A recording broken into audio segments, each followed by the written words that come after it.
Speaker.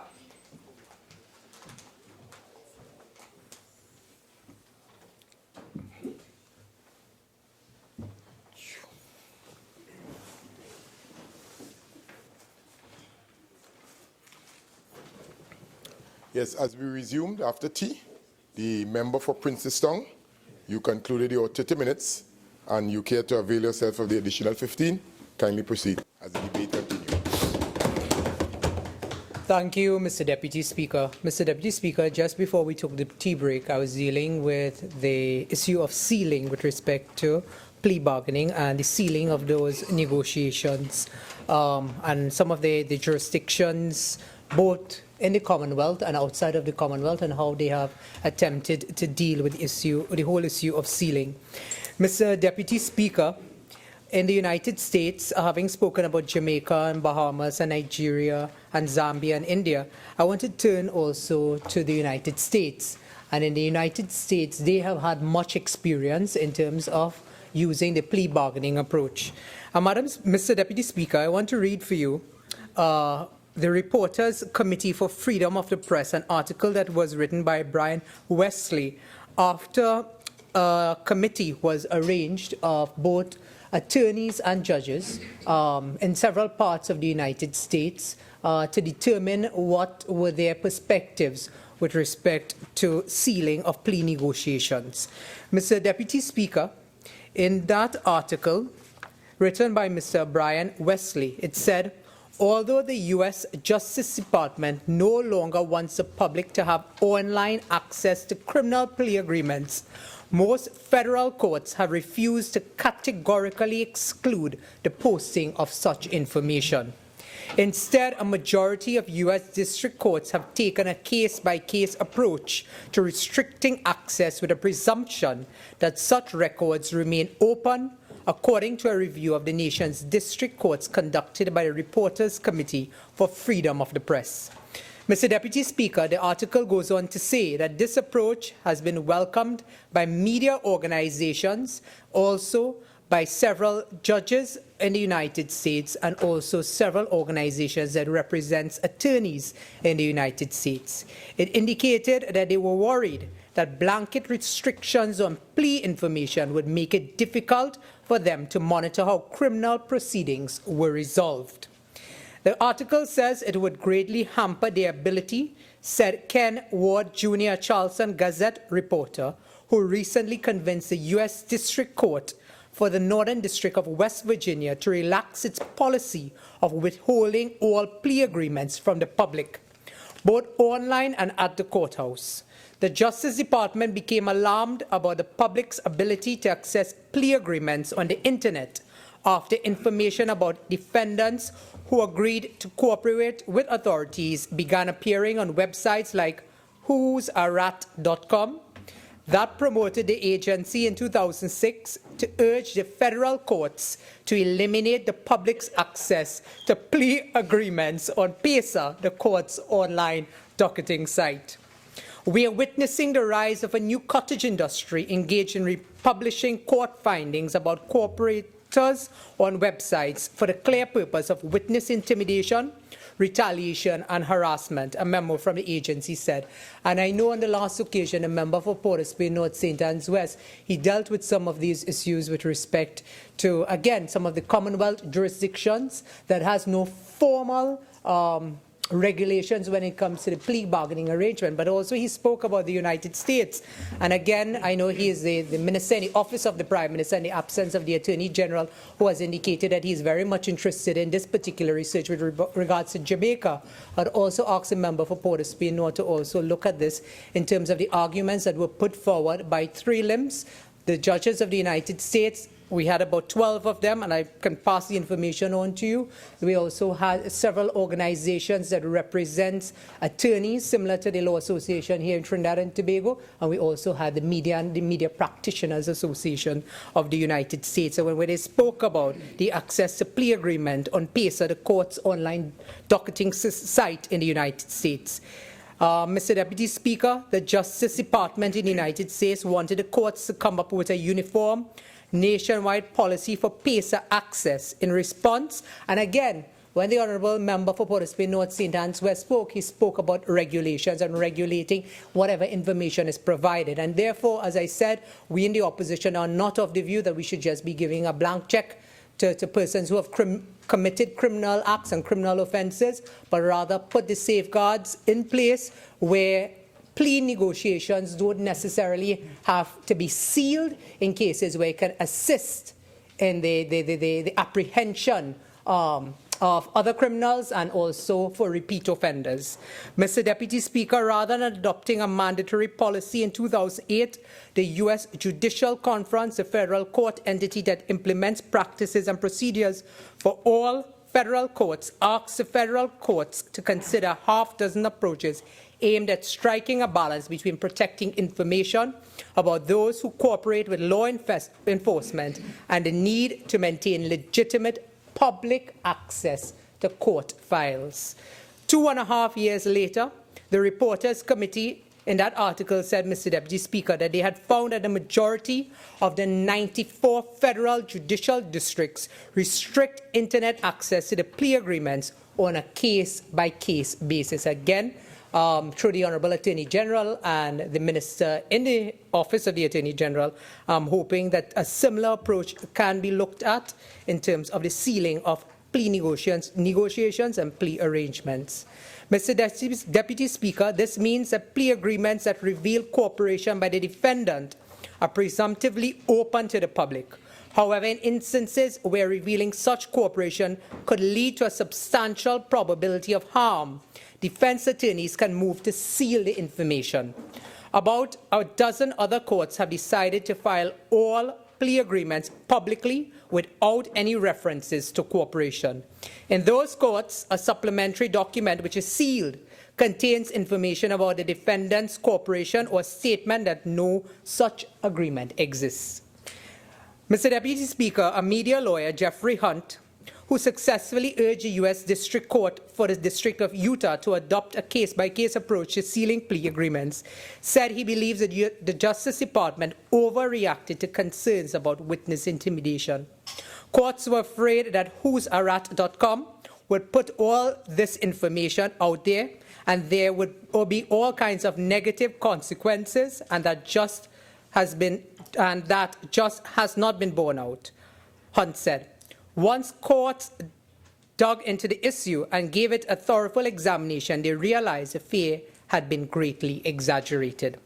Indeed, the Middle District of Georgia decided over the summer gone to soften its policy of automatically sealing plea agreements. So, Mr. Deputy Speaker, you are seeing the pattern that is emerging, that different types of arrangements that has been put in place, whether it's through the different states in the United States of America, or whether it's through the Commonwealth, or other countries outside of those ambits, that they have different arrangements, and that is why we must be very clear today when we leave here what is the arrangements that we make specifically with regards to sealing of plea negotiations. And we have many examples. Again, the Leader of the Opposition will advance those amendments when we reach the committee stage. And therefore, these are also some of the areas that I'm hoping that through the research the member for Port of Spain North and the member for San Fernando West would take into consideration as well. Mr. Deputy Speaker, Gregory Leonard, the court clerk of the Middle District of Georgia, said that decisions square with a trend towards greater openness that he has seen over the past 26 years. And he was in support of this particular openness in terms of plea negotiations. He said back in the old days when he was a clerk, lawyers would ask the court to seal a lot of things just because they prefer them not to be public. Today, judges are less willing to grant such requests, thank God, unless there's a strong justification, he said. And again, when you look at the Jamaican legislation, you have seen that they have put the safeguards in their legislation to address this exact point that Mr. Gregory Leonard, the court clerk who has served for 26 years dealing with several plea agreements that would have made in the Middle District of Georgia. Mr. Deputy Speaker, the same article says at least 3 courts have adopted the Justice Department's request that all plea agreements be removed from PACER. The Northern District of California, the Eastern District of North Carolina, and the Southern District of Ohio. And Mr. Deputy Speaker, it is my hope and my sincere hope, and I heard the member from Moruga table and say we will be judged many years from now in terms of what we say. And I'm hoping that members will use the opportunity to do a little bit more research in terms of their presentations. Because when I heard the member for Toko, so sure. Thank you very much, member for Princestown. You've been spending a lot of time on the ceiling, and I agree with you that documents should really be made public. So I took a quick look at the bill that's before us, and when you look at Clause 34, it is really only on the application by someone. So it's not an automatic seal. I just want to make sure you're clear on that. It's not an automatic sealing of documents. It has to be an application, so it will be an application of discretion by the court as to whether they would agree to it or not. Thank you, member for Port of Spain North. Yes, I have taken note of that. I also did take note of when you spoke in your contribution, you spoke about the regulations in terms of other jurisdictions. And while we share similar jurisprudence with some of the Commonwealth countries, I know that they have, in one or two of the countries, they have a similar approach. It is very informal, as you said. But again, we make law not for today, but for many generations to come, Mr. Deputy Speaker. I think it's in the best interest that while this bill is before the Parliament, that we address and we ventilate some of those matters. And I want to go back to the point. Therefore, when members come and we speak here, and I heard member for Toko Sanggrani speak, and again, I'm almost certain that they have the noblest of intentions, Mr. Deputy Speaker, but we must really speak from an informed perspective in terms of the research that we do, that we don't only come here to agree with what government proposes, or we don't only come here to disagree, but we also advance solutions. And I think as a responsible opposition, we continue to do that. And today, this is our demonstration to Trinidad and Tobago that we are part of advancing the solutions that will affect our criminal justice system, but also to advance solutions that will also affect the detection rates in Trinidad and Tobago, and also some preventative measures. Mr. Deputy Speaker, as I wrap up, I just also want to turn to how Colorado, and I thought out of all the states in the United States, Colorado had the most interesting way in which they approach the dealing of sealing of records with respect to plea bargaining negotiations. Mr. Deputy Speaker, a person can petition to seal records from a criminal case in which all charges were completely dismissed and can do so immediately. A person can also immediately petition to seal any criminal case in which they were completely acquitted at trial, found not guilty of all charges. However, in any case in which they entered into a diversion or deferred judgment, the petitioner would have to wait the required time period.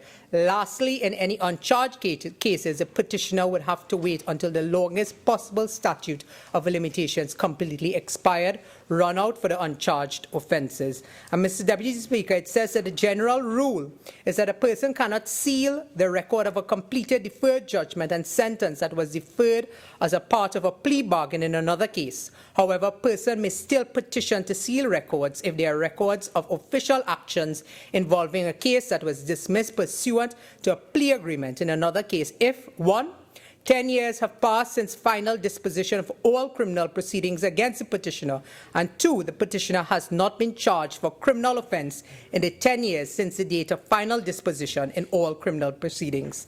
The petitioner filing to seal the records is also responsible for obtaining and paying for a verified copy of their criminal history.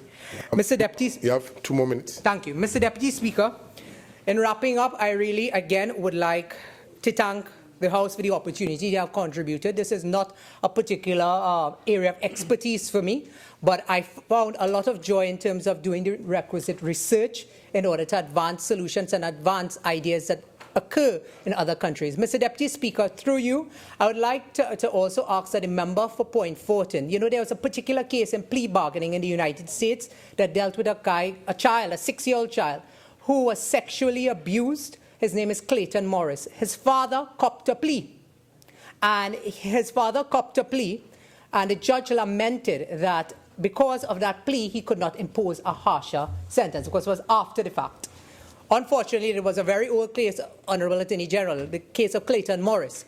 But in this House, I have raised time and time again, and I'm hoping that a member for Point Fortin, in light of this plea bargaining and the case I just raised, where that suitable punishment was not imposed, that the member for Point Fortin can once again tell the Parliament what is the complement of officers in the Child Protection Unit. I've been asking for this for the past month. You have promised it several weeks ago, and it has not been forthcoming. You made that promise to the House. I'll get the Hansard. It has not been forthcoming. But if you are serious about helping every man, woman, and child in this country, you will not only harp on plea bargaining, but ensure that all the arms of the state are working to protect the interests of not only criminals, which you are doing today, but to protect the interests of the people of Trinidad and Tobago. Thank you. Thank you, Honourable Member. I recognize the member for point 14, sorry.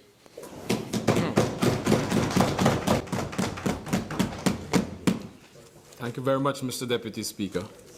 So, Deputy Speaker, I rise today to join the debate and act to establish a system of plea discussion and plea agreements for matters incidental thereto. Mr. Deputy Speaker, let me first of all compliment the Honourable Attorney General for the menu of legislation that he has brought to this House. There is no other Attorney General in recent time who has brought such a packed legislative agenda to this House, Mr. Deputy Speaker. In particular, as the Minister of National Security, I also want to compliment him because, to my mind, and I'm certain that I am true in this regard, that the legislative agenda that he has brought would in fact help us tremendously in the fight against crime in Trinidad and Tobago. We continue to demonstrate the whole of government approach, Mr. Deputy Speaker. Mr. Deputy Speaker, before I go into the crux of my contribution, I want to just look at, and I also want to assure the member of Princestown that the information that he requested will be provided in due course. It's 63% of the total number that has been provided. That's right. So it will be presented to you. And I'm glad to see that you have in fact utilizing some of my very phrases in your contribution. I heard, you use the question of the multi-pronged approach, the question of the legislative agenda, and the operation agenda, the two areas that we spoke about. I'm glad to see that. So we have some. All talk and no action. Yeah, but you've seen it. You've seen the legislative agenda and you've seen the operation of the two trusts that we spoke about. So I'm glad to see that you've taken on board. And your suggestions, again, was well contributed. I must tell you that. You made some solutions, which I myself found very meaningful. So, next time you will say whole of government approach. That's right. I think you're going to bring to that. And the member for Chaguanas West touched on the whole question of Mr. Payne and his. I'm not going to go into that, but I want to touch on something that's connected to that. And the member for Bush East touched on it in terms of the whole question of patriotism. And a number of the members on the other side continue to say that they are patriotic and so on.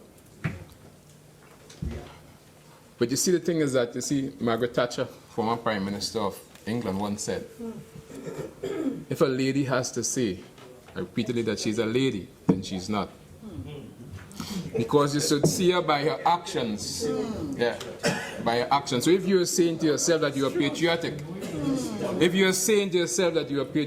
then one may want to consider. You see, it is really and truly.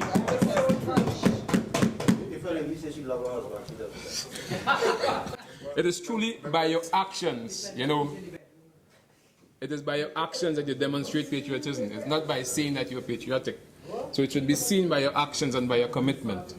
And therefore, I would hope that by you saying that, it will be done into manifesting by the way of your actions in terms of, to a large extent, supporting the kind of legislative agenda that we are bringing to the South because it's in the national interest of the people of Trinidad and Tobago, and therefore that, to my mind, will determine your true patriotic spirit.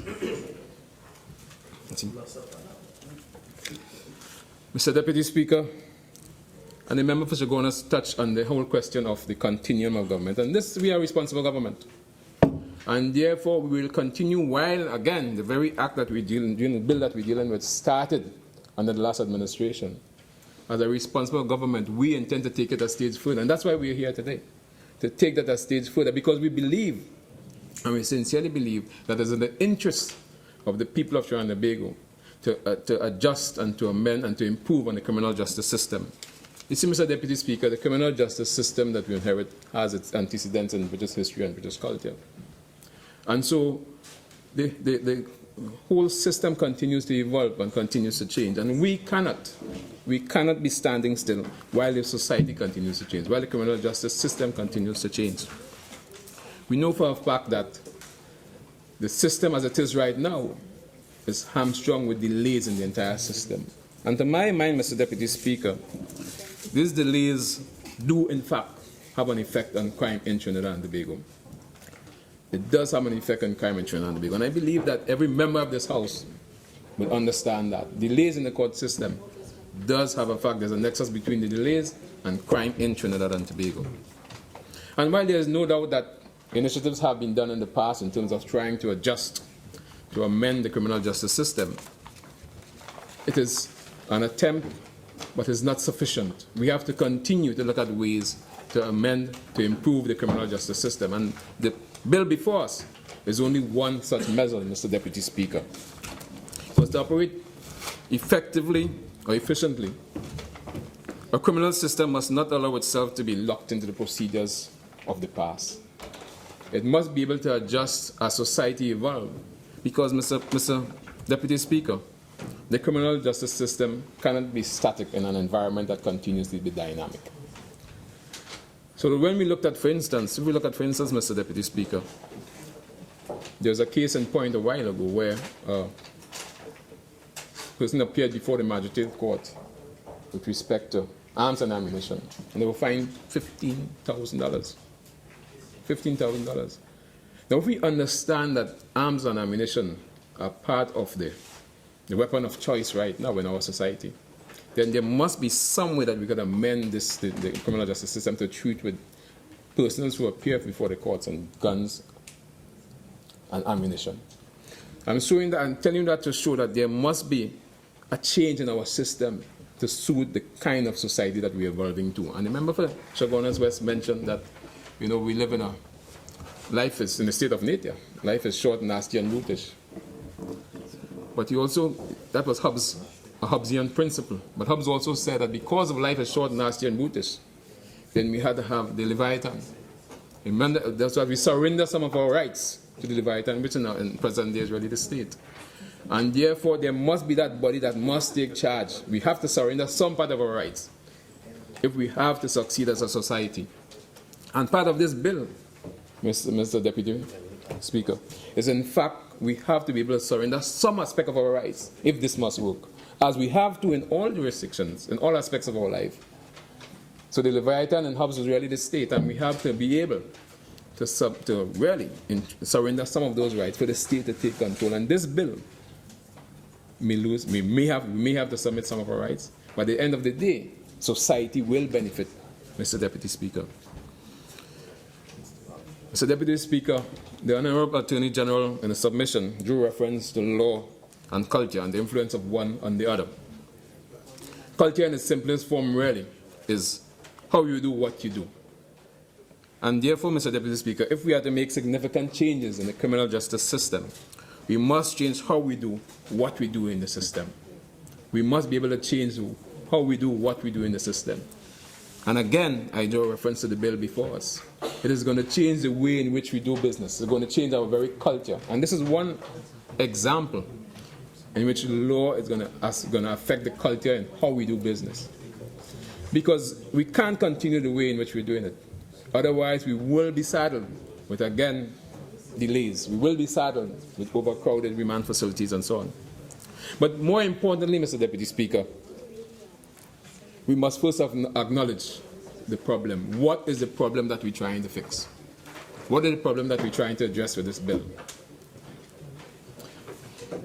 One of the main problems, Mr. Deputy Speaker, is the overcrowdedness of our prison system right now, in particular our remand system. Our remand system. And the proposal mentioned in the bill are in fact practical, they are necessary and appropriate, Mr. Deputy Speaker. They are practical because when you look at the measures being proclaimed, the measures being put forward here, they're very simple. They're in fact very simple measures that need to be put in place. They're practical because they're very easy to implement. They're necessary because they're relevant to today's society, to today's criminal environment. They're very necessary, Mr. Deputy Speaker. So the bill that's put before us are in fact practical, appropriate, and necessary if we want to improve our remit insofar as crime and criminality in Trinidad and Tobago. true purpose of the bill, Mr. Deputy Speaker, is in fact to enable a prosecutor and accused person, which includes a person suspected of committing a criminal offense and the defendant in proceedings before a court for criminal proceedings, to engage in plea discussions leading towards a plea agreement. Who are the actors there, Mr. Deputy Speaker? The actors are in fact the accused, and if I can refer to the bill, the accused, Mr. Deputy Speaker, means a person suspected of committing a criminal offense or a defendant in proceedings before the court for criminal proceedings. The other actor, Mr. Deputy Speaker, is the prosecutor. The prosecutor, on page 4 of the bill reads, means a director of public prosecutions or an attorney at law authorized in writing by a director of public prosecutions to engage in a plea discussion or conclude a plea agreement. And the other actor in that, Mr. Deputy Speaker, is the victim.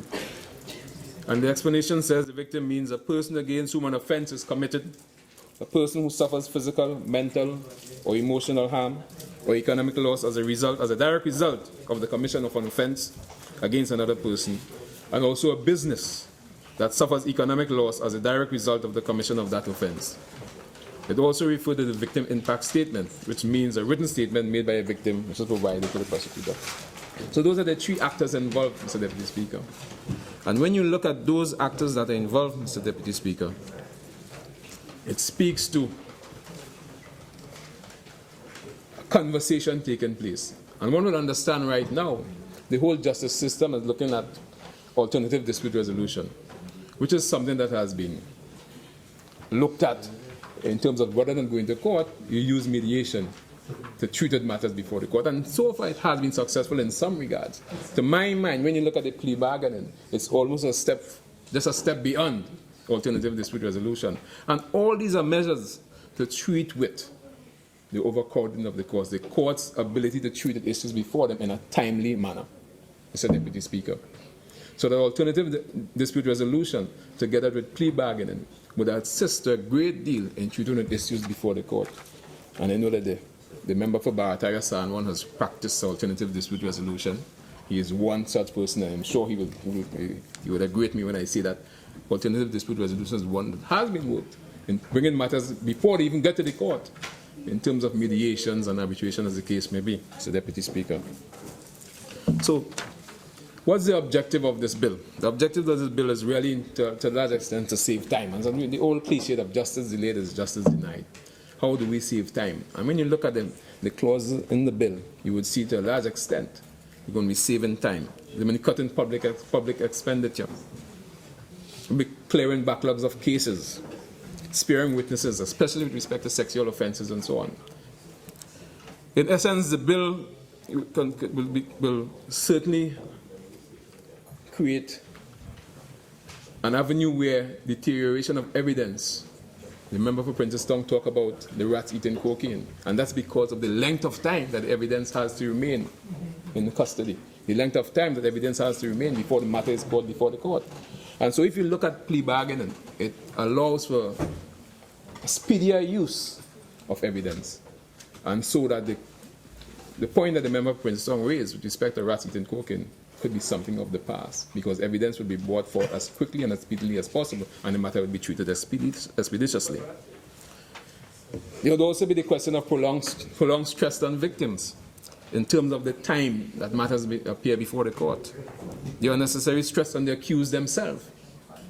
The overcrowding of the remand facilities, as I mentioned a while ago. And of course, reduction in the deterrent effect of the justice system. Those are some of the objectives of the bill. And one can only say that these, if taken to its end, would certainly assist in reducing the sort of delays in our court system. See, Mr. Deputy Speaker, in any particular criminal matter presented before the courts for determination, it may serve the public interest better if, of course, there is a certainty of conviction for slightly less or sometimes varied charge as compared to a much more uncertain aspect of conviction, so that the plea bargain would allow a greater degree of certainty, because you would understand and have an appreciation of the evidence even before you get to the court. So there's a greater level of certainty as opposed to without plea negotiations. This process has several benefits, Mr. Deputy Speaker. Early indication of a plea, greater likelihood of a guilty plea, avoidance of some jury cost, and of course, definite conviction versus likely or acquittal. So that there are a great deal of benefits, and again, it goes to doing something different. A change in culture, as the Attorney General mentioned, where law shapes the culture, so that we do business differently to treat the criminal justice system in Trinidad and Tobago. Mr. Deputy Speaker, this practice would also needs to be controlled, and of course, but it also take the form of negotiation with regard to charge reduction, for instance, alternate charges being made based on evidence being brought forward, deletion of some charges or amendment of charges, etc. So that there's a number of benefits to be derived if we adopt the whole aspect of plea bargaining as per this bill, Mr. Deputy Speaker. But the success of this rests heavily on the degree of cooperation between the parties, the actors as mentioned before, the prosecution, the prosecutor, the accused, and the victim. Because it is all based on a conversation, a discussion that leads to an agreement. And nothing is to be lost even at that stage, because at the end of the day, the accused still has the right to go to court. So even in that preliminary stage, where the three actors come together, the accused still has the right to go to the judge and jury. So at the end of the day, what is lost? What is lost, Mr. Deputy Speaker? Nothing is lost, but I think there is a gain, because there's an attempt to treat with issues in the criminal justice system. I recall, in terms of the rights of the accused, former Attorney General Ramesh Maraj on June 29, as recorded in Hansard on June 29, 1999, he said, "It's important to note that this bill," that's the bill at that time, "does not alter the constitutional principle, in that an accused person is still entitled to plead guilty even without a plea agreement. Plea negotiations and plea agreements can be justified on the basis that it is a sort of expediency measure which will enable states to cope with an overburdened criminal justice system." He further stated that with respect to the principle, there is nothing inherently wrong with plea negotiations, because if practiced properly, it could have beneficial effects on saving a lot of time and expediting the criminal justice system. This holds true then, Mr. Deputy Speaker, as it holds true now. It holds true in 1999, it holds true now. I repeat it. If practiced properly, it could have beneficial effects on saving a lot of time and expediting the criminal justice system. This is the former Attorney General in 1999. It holds true now, Mr. Deputy Speaker. And the bill before us provides the same kind of measures to treat with delays in the court system.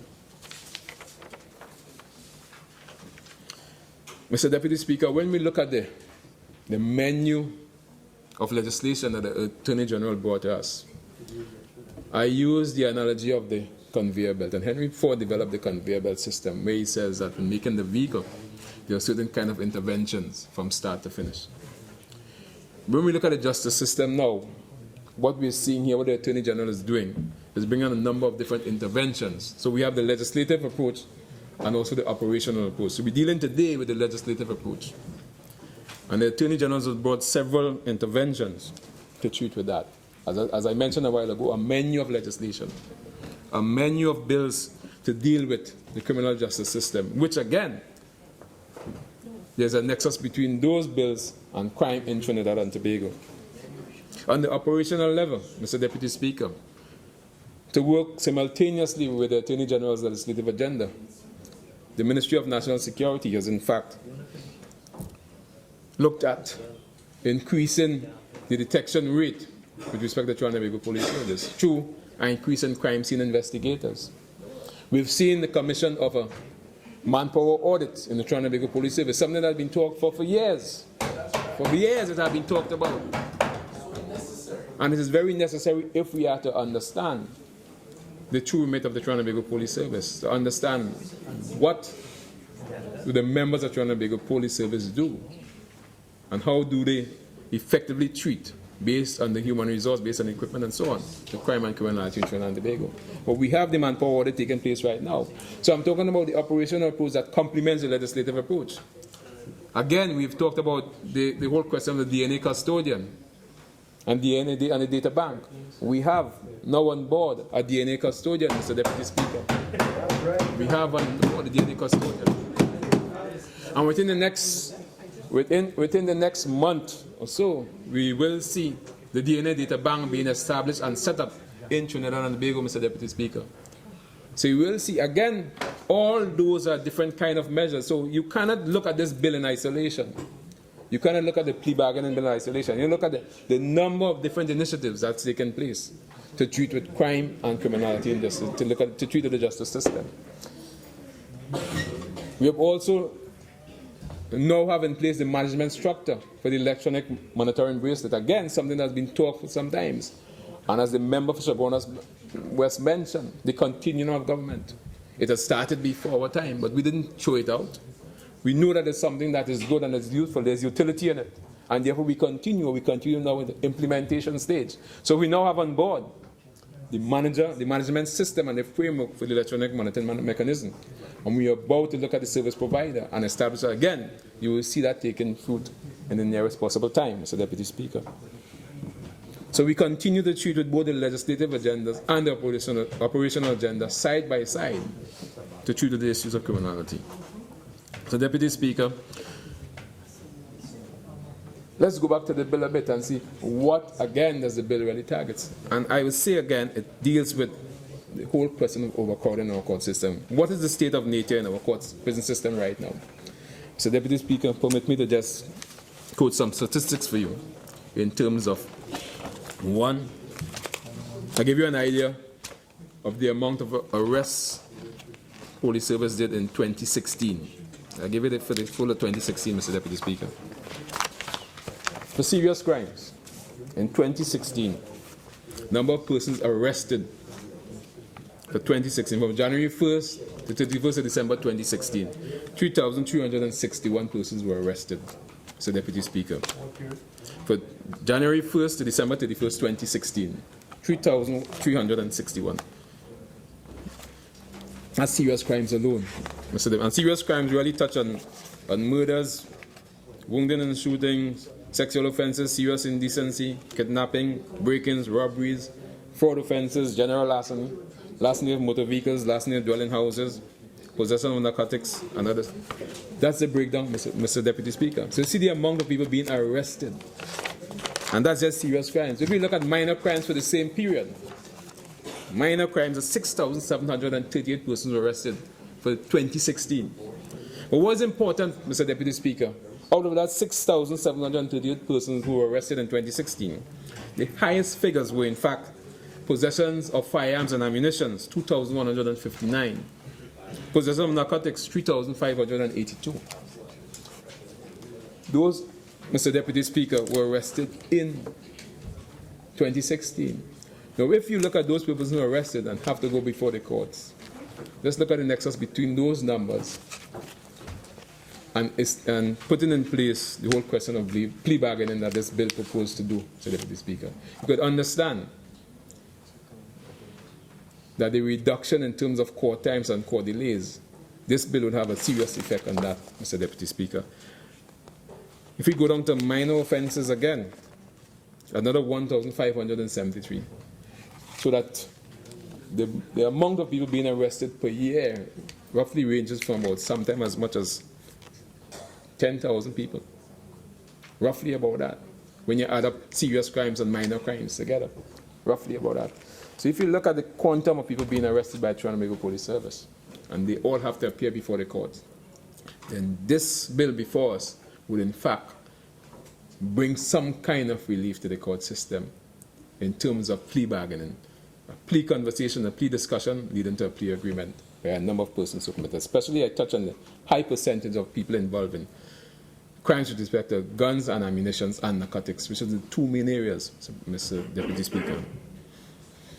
When we look at the prison system right now, when you look at what's happening in remand, for instance, As of the 10th of April 2017, as of the 10th of April 2017, there were 3,673 inmates in the prison system. Out of that, 1,388 were convicted. But more importantly, with respect to this bill, Mr. Deputy Speaker, remanded prisoners numbered 2,285. That's at the 10th of April 2017. 2,285, representing almost 62% of the prison population. Out of that, Mr. Deputy Speaker, 906 were awaiting trial. 906 persons were awaiting trial. 1,308 persons, cases were adjourned. Those were adjourned cases before the courts of Trinidad and Tobago. I repeat that, Mr. Deputy Speaker, because it touches on the very bill that we're trying to treat with today. 2,285 persons in remand prison as of 10th of April. 906 persons awaiting trials. 1,308 adjourned cases and 71 appellants, as the case may be. When you look at the numbers we're talking about, Mr. Deputy Speaker, it suggests to you that the criminal justice system is not working as it ought to be. And therefore, one such measure to treat with this is the bill before us, Mr. Deputy Speaker, to treat with delays in the system, to give the opportunity to create an avenue for those accused to do something alternate than waiting on their case being called before judge and jury. This is what the bill in essence is doing to us. And I also want to mention, Mr. Deputy Speaker, we know what happens in the remand yard. We know what happens in remand prisons. Someone goes in for whether minor offense as the case may be, and end up with not as much as 10 as 14 years, and I will give you some breakdown in a while. And what happens? Remand yard becomes like a production line, as a school of learning. So they develop, to a large extent, criminals coming out of that system because of the time they spend and waiting for the trials to take place. And just let me give you some statistics, Mr. Deputy Speaker. Awaiting trials, I mentioned 906. 1 to 5 years, persons awaiting trial, 322 persons. 6 to 10 years, 447 persons. 11 years and over, there are almost about 13 persons waiting there, 11 years and over. So you see what I'm talking about, Mr. Deputy Speaker. The amount of time that people have spent awaiting trials. And this is just a waiting trial. Eh? There's those who are adjourned cases, another set of numbers. Those are people who are still in the system, who have not had their matter tried before the courts as yet. And they're there. 5 years, 10 years, 11 years. Some of these matters, if dealt with the bill we're trying to produce today in terms of plea bargaining, would not have seen the light of remand yard, Mr. Deputy Speaker. And therefore, we would have been saving some of them from themselves and forming part of that production line that produces criminals who go in as innocent, or not innocent, but would have committed some minor offense. But because of what happens of the environment in remand yard, return to us as criminals, because they have to be part and parcel of that population. When you look at those adjourned cases, 1,208 in custody as of the 10th of April 2017, Mr. Deputy Speaker. You look at awaiting adjourned cases, I'll just give you a quick idea. 1 to 4 years, abduction 14, robbery 180, assault 41, attempted murder 10, perverting justice 1, arsons 20, Bridge of the Child Act 20, gangs and drugs 6. There are different numbers coming all the way down. But again, we deal with almost 1,308 persons adjourned cases. And adjourned cases, as you know, Mr. Deputy Speaker, can go on and on and on. As much as 7 years in the system, cases are being adjourned. So when you put a combination of cases adjourned and awaiting trials, and you look at the figure that we have in remand yard, I'm suggesting and I'm saying that the bill before us would in fact bring some relief to that situation. And of course, at the end of the day, prevent some of those people who have committed minor offense and becoming hardened criminals in our system. So there's a plus and there's a great benefit in this bill. And what I draw that there's a nexus therefore between that and crime and criminality. Because what happens at the end of the day, the increase in crime and the repeat offenders, to a large extent, is based on what they have become, what we have allowed them to become, by going into the prison system, going into the remand system and waiting for so many years without their cases being tried. So, Mr. Deputy Speaker, this bill before us, and again I want to compliment the Attorney General, there's a direct link between the bill before us, together with, and I do want us to view that bill in isolation. We have done the Indictable Offences Act and a number of other legislative bills that the Attorney General is bringing to us. We must be viewed collectively and holistically, together again with our operational intent. You must be viewing it all, because at the end of the day, what we're attempting to do is to reduce crime in Trinidad and Tobago. And if anyone can say to me today that these measures will not do that, then I will view them with suspicion, Mr. Deputy Speaker. Because the measures are there, and I'm saying that we've had some suggestions. Member for Princetown mentioned some suggestions a while ago. I'm sure the AG took note of it. We have to be able to work together, because at the end of the day, we have to be able to treat with the crime and criminality in Trinidad and Tobago. It must be done in a collaborative manner. And I go back to the whole question of the national interest. I go back to the whole question of patriotism. Because crime affects each and every one of us. Each and every one of us. And there must be a multiple approach. There must be. Your speaking time has expired, Honourable Member. You care to avail yourself of the additional 15? For a shorter time, Mr. Deputy Speaker. Kindly proceed. Thank you. Yes, Mr. Deputy Speaker. So I'm saying that the bill before us must not be viewed in isolation. Must be viewed as a menu of legislation that must be brought to bear, because we cannot continue. We cannot continue operating based on archaic laws. The society is evolving. It's evolving daily, weekly, almost before our very eyes. We are seeing a different kind of security environment changing before us, and therefore legislation must keep up with the environment. It must be able to keep up with the environment. And so we have to be able to bring new measures, we have to be able to bring new bills to the House to treat with what is before us. Other than that, we would be stagnated. And so I'm saying that it affects each and every one of us in Trinidad and Tobago. And we, as part of the legislature here, we make the laws. And it's not for us. Sometimes I hear from the other side sometimes that there's good laws and bad laws. That's not for us. We make the laws. Let the judge determine whether the laws are good or not. We make the laws, Mr. Deputy Speaker. And we look at the necessity for the laws. Is it appropriate? Is it necessary? And once it passes those litmus tests, I think we must understand the end result that we're trying to get. And that is to treat with crime and criminality in Trinidad and Tobago. So I want, as the Minister of National Security, to compliment the Attorney General once again for his legislative agenda, because it works together with the operational agenda to treat the issues of crime and criminality in Trinidad and Tobago.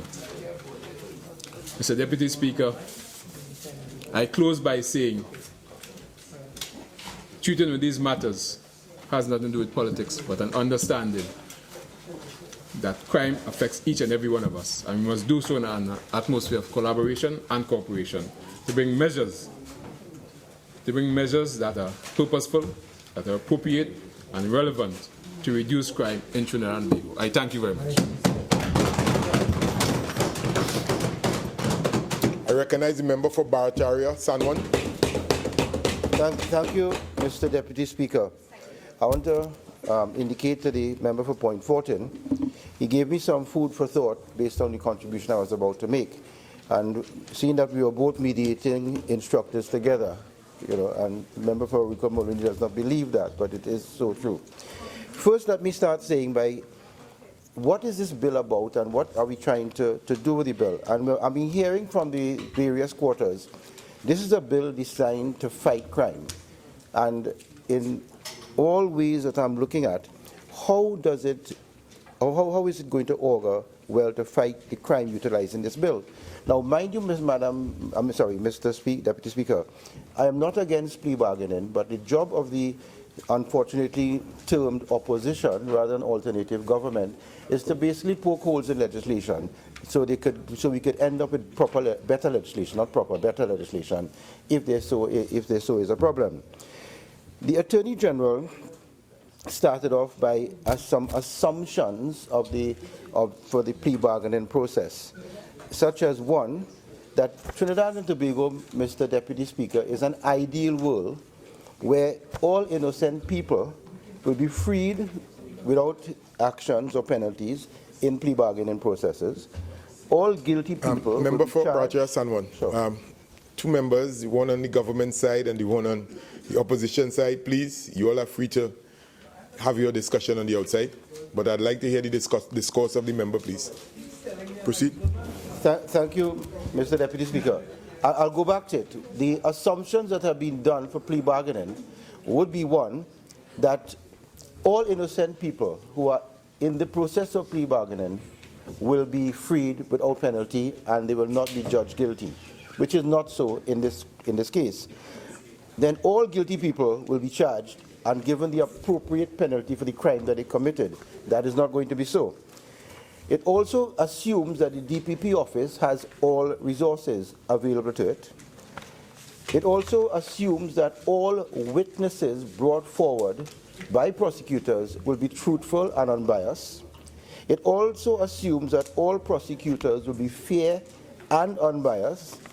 It also assumes that all lawyers, both for the accused and the prosecution, all lawyers have the same degree of competency and similar competencies, which is not so. It also assumes that prosecutors will not push very hard at overcharging or pushing the fear of overcharging onto the accused in order to extract a guilty plea. It also assumes that people who are being accused of a crime or criminal action are not risk averse, because majority of people are risk averse to the point that they will admit to being guilty in order not to go through a trial or not having this overcharged threats made against them by a prosecutor. Now, Mr. Deputy Speaker, by saying that, I've conjured up the ideal world that we are dealing with, we're supposed to be dealing with this plea bargaining process. And when you look at it, Mr. Speaker, Mr. Deputy Speaker, it does not occur like that. It doesn't occur like that. And the honourable member for Point Fortin, I just want to say something. I'm glad you gave me the statistics. You gave me the statistics that 3,000 people, approximately, are in prison. Of that 3,000, 1,300 are already convicted. In remand, there's about 2,200, which is 62%. Of that in remand, 906 people approximately are awaiting trial. 1,300 are having cases adjourned and keep adjourning. Of the 906 in awaiting trial, you have some 322 have served in the remand yard 1 to 5 years. 447 have served 6 to 10 years waiting. And some have served, about 30 of them, for 30 of them have served, are there for 11 years onwards. These are, these are figures that are frightening. And I understand what the Member of Parliament from Point Fortin, the Attorney General, is trying to do, decrease the backlog of cases so these people are not going to remand yard to become hardened criminals. But when you look at this, should we not look at another approach also, as well as hopefully plea bargaining? Will these members and these prisoners be allowed plea bargaining, Mr. Attorney General? They'll be allowed it, right? Now, some of them have already served time, 1 to 5 years, 6 to 10 years, 11 onwards. So they have done sentences without being sentenced. And when the archbishops, the retired Archbishop Faris, indicated to have an amnesty based on humanitarian feelings for these members in remand yard, I can understand what he meant, because I had to go to remand yard once to look for a sick patient who was a constituent of mine. And what the horrible state of affairs in remand yard, I can understand why the member for Point Fortin is really saying that it brings, you go in as somebody who has committed a minimal crime, and then you come out as somebody who has been versed in all sorts of criminal action, but you're being debased as a human being at the same time. And I'll tell you something, Mr. Deputy Speaker, and I'll say it again, and the Attorney General has said that they're now going to put toilets in the prison system. When you have to stay in a remand cell with more than 10 to 15 people locked away waiting for trial on a daily basis, Mr. Deputy Speaker, at night time there's no toilet facilities. You have to use a slop pail, 10 people using a slop pail or more, 10, 15 people, passing human waste, feces, urine, everything into that one cell. And I'm becoming graphic because it's very serious. We're not there. And when you have this small 10 by 10 with 15 people, sweating, heat, slop pail, no lights, and then the level of whatever goes on inside of there, attacks, etc., on people who are vulnerable, it's a system that is so debasing to a human being that we have to really look at the system. Unfortunately, I can't understand why it was never done as before with the plea bargaining system. And in 1999, I can understand that's why the Attorney General might have brought it in 1999, looking at the squalid conditions. It has rolled over until now, and I'm indicating the Attorney General, it's a good idea. But there are certain systems and certain parameters I think we should look at before we jump into it. I would like to recommend, as the Archbishop had said, to look at certain cases of petty crimes who are there for, who are there for long times for small offences. Give them amnesty, and give them, if you want to give them community service, to paint a hospital, clean a hospital, or do something like fix a health centre, do some agriculture, or do something significant with these prisoners. I also want to say, Mr. Deputy Speaker, there is another part with remand yard, and all these figures are part of it. Yes. There's another system that we could decide on, plea bargaining or a different approach to decrease the court backlog, is the Immigration Detention Center. I mean, we are attacking the United States because of Trump winning, looking and attacking illegal immigrants and immigrants, etc., and coming hard down on the Trump administration and say, why they do X, Y, and Z. But yet in our own country, we are just as bad or even worse putting illegal immigrants who have come into the country. The only crime they have committed is entering the country illegally to look for a better life, refugees or somewhere else. And they are now put in a detention center with the same squalid conditions. I mean, so many people to a system, etc. And there should be an easier way to deal with such a system, because from what I understood from previous, I think the Attorney General had said it at the Minister of National Security, it costs the government and the state $25,000 a month to house one prisoner. $25,000 a month. Wouldn't it be better to just hand the people $5,000 and say, go home? You save $20,000 per month. But that is ludicrous. But it sounds a very, very hard cost on the public purse, on the taxpayers, to house prisoners. Illegal immigrants, some of them come with certain level of education, efficiencies, and training, and whatever, could be utilized if necessary to get rid of the court backlog. So I understand what this bill is trying to do. This bill is trying to say, here what? We have all these people in front of the court.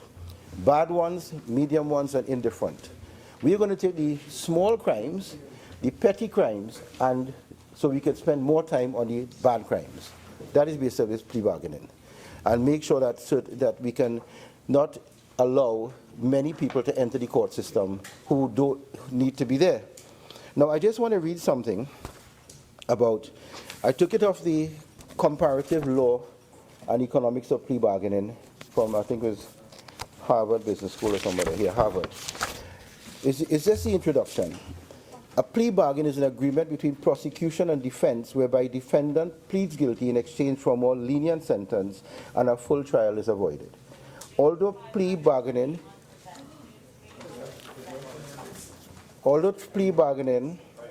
is commonly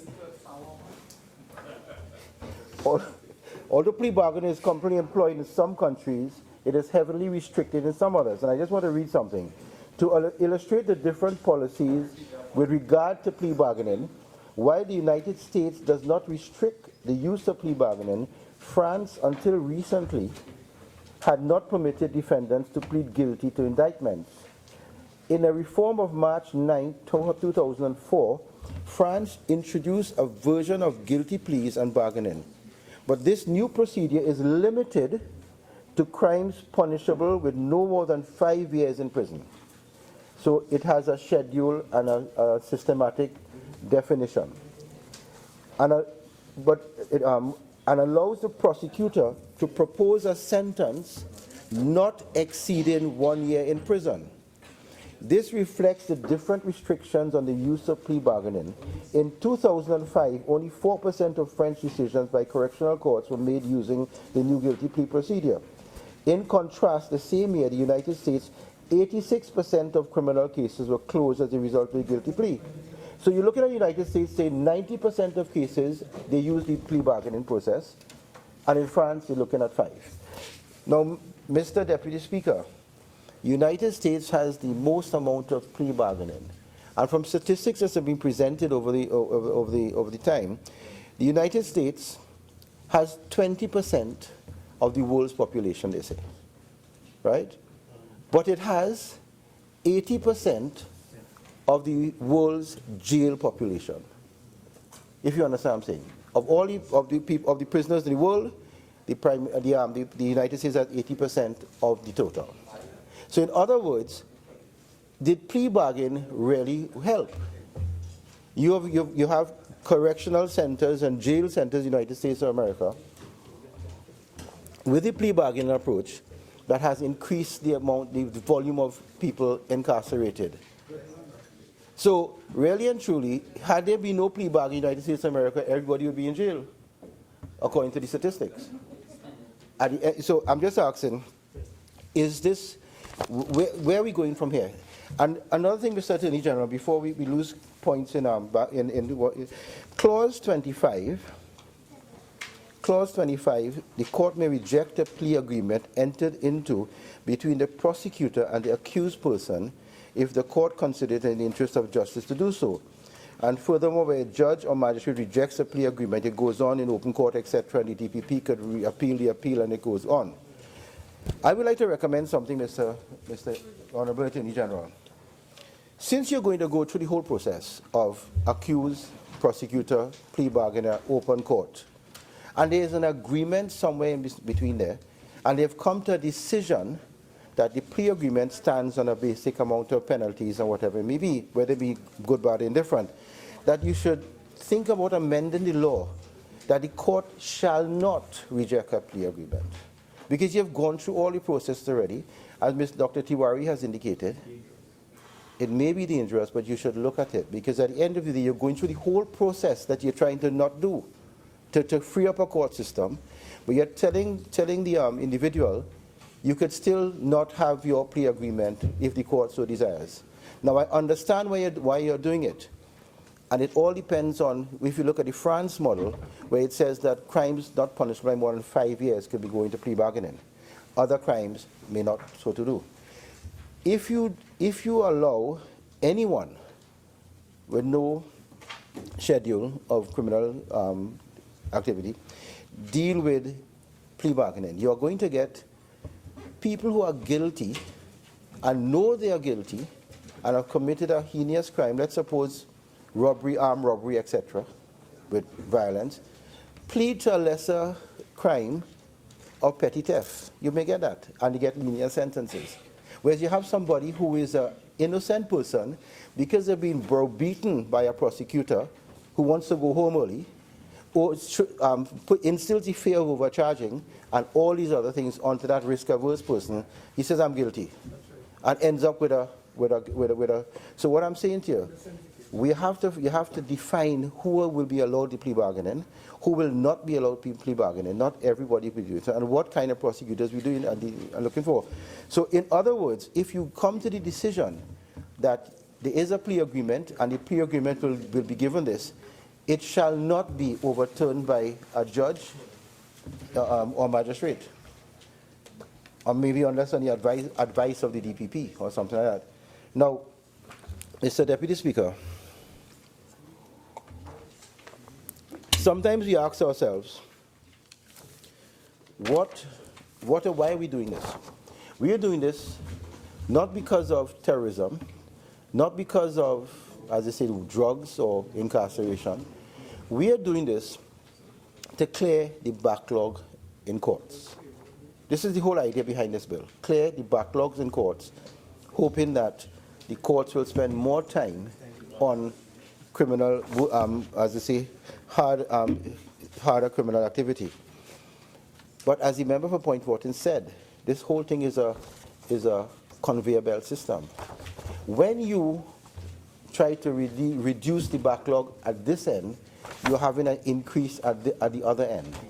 So the necessity of plea bargaining can be combined with other factors. And I would say the factor that we have initiated about the probable amnesty of people who have been there at times longer than their sentences that would have been. Also, the Attorney General should start looking at, the world is doing it, the decriminalization of marijuana.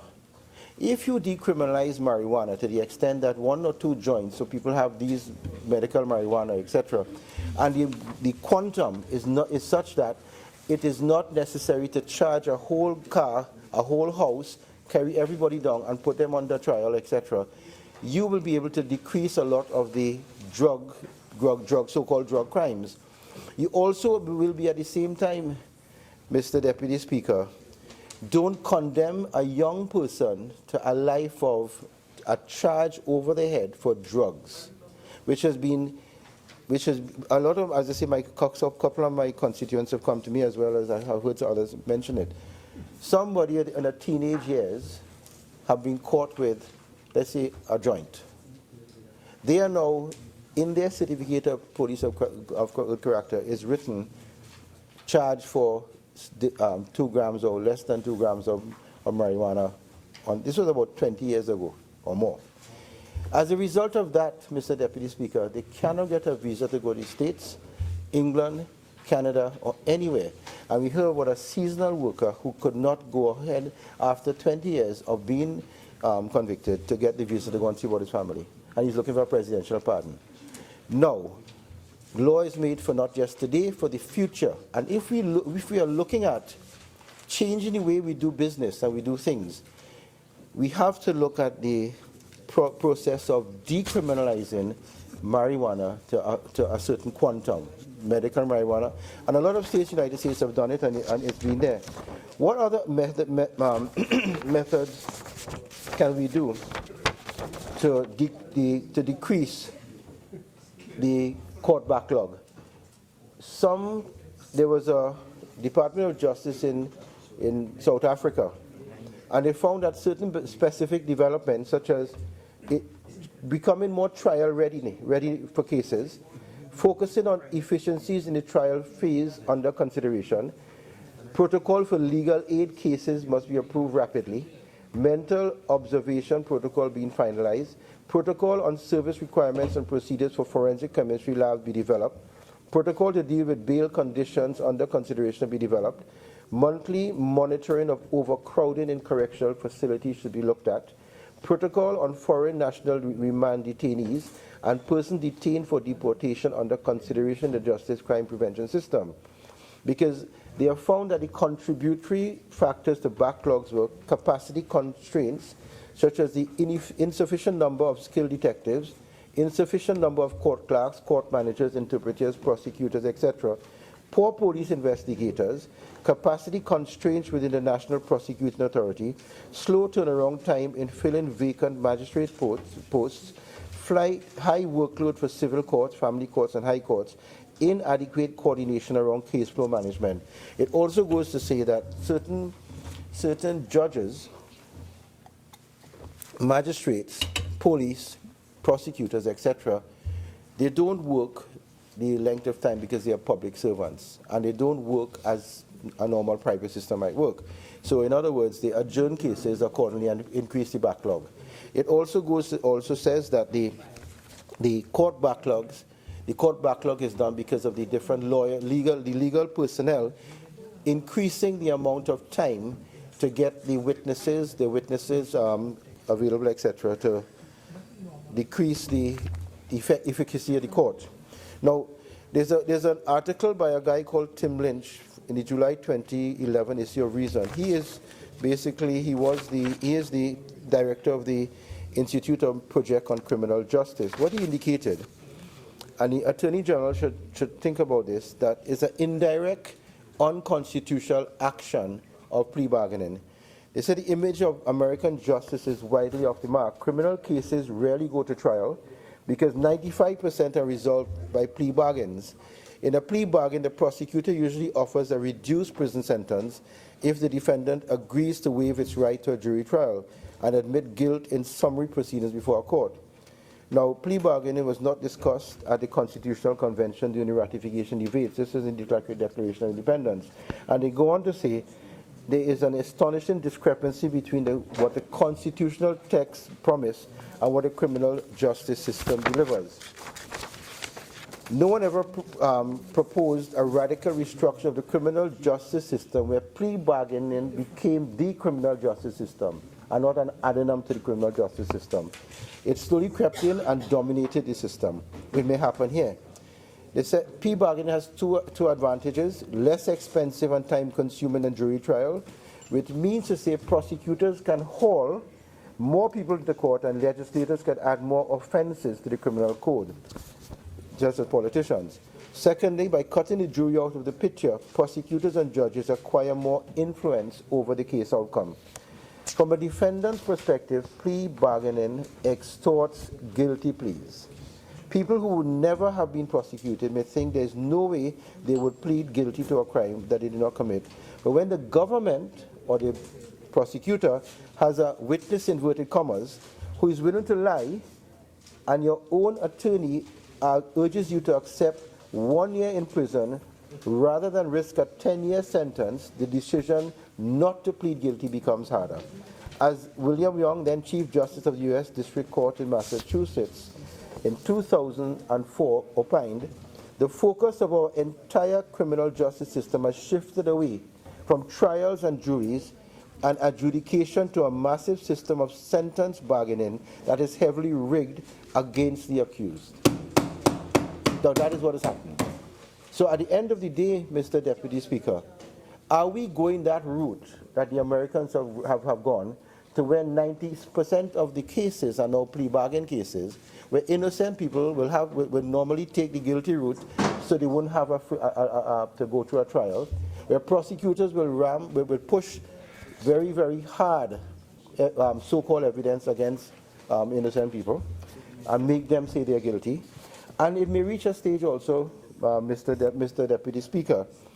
They said trials bring scrutiny to police conduct. But when deals are struck in courthouse hallways, judges never hear about illegal searches or detentions. This only further encourages misconduct on the part of the protective services because they are not subjected to that exposure. Conservatives, meanwhile, are right to wonder whether overburdened prosecutors give the guilty too many lenient deals. Why should an armed robber get to plead guilty, to get to plead guilty to a lesser crime, such as a petty theft? It is remarkable how few people openly defend the primary method by which our courts handle criminal cases. Courthouses are so busy that they would grind to a halt if every case, this is the argument, that courthouses will grind to a halt if there's no plea bargaining.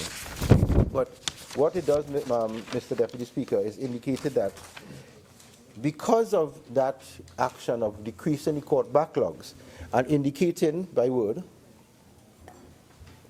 that you are going to move the overcrowding so we can attack the real heavy criminal cases, I would suggest we start looking at the model by France and marry it together the model by what we're doing here. So we have a schedule of what cases will be allowed to plea bargain. Look at the amnesty part of it, etc. You see, Mr. Deputy Speaker, there's a law of diminishing marginal returns, where the more you put of one thing in a factor of production without increasing the others, you are not going to get efficiency. You're not going to get efficacy. In fact, you get decreasing returns. In the health sector, you could increase the amount of doctors, or the amount of nurses, or the amount of health centers, or, not and. But it still will not it still will not give you better service if you don't have the system working in tandem. So if you have to make a system work, you have to increase the amount of doctors, nurses, lab technicians, health centers, CT scanners, MRIs, etc., and for a whole system to work.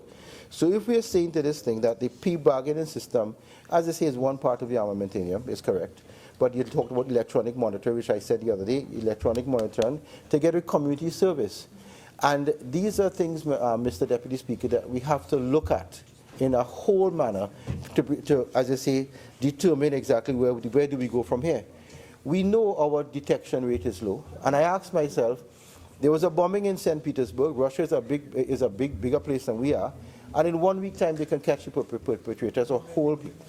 You also have the Boston Marathon bombers. They were apprehended in record time. There must be something that they are doing right, Mr. Deputy Speaker, and we need to follow suit to determine exactly how do we detect what and where. Mr. Deputy Speaker, I just want to touch a little bit about prison. The Minister of National Security in point Fortin has indicated that, and we gave the figures, the amount of people in remand yard, which is 2,000 plus who are waiting trial, some of them long, between 0 to 1 to 11 years, who have not yet been convicted. Mr. Deputy Speaker, these people those who are in prison and those who are waiting trial, they have children started off when they were snatched and grabbed and moved. They were moved into prisons. And the children were under the age of 18, a lot of them. They have now become the children of incarcerated parents. These children, if it's one parent family or two, are subjected to the whims and fancies of a lot of negativity around. And you have these prisoners, as they say, not yet convicted, waiting in remand yard and continue down this way with children outside there who cannot see them. They cannot interact except once or twice a year, sometimes not at all. And unless they're 18 years and above, we visiting times. I would like to make an appeal, I've done it before, that since these prisoners are not yet convicted, and they're still awaiting trial, and they're stuck in remand yard, that they should be given some sort of a humane system with their children and bonding. And in doing that, Mr. Deputy Speaker, the children of incarcerated parents will not be criminals of tomorrow. Sorry.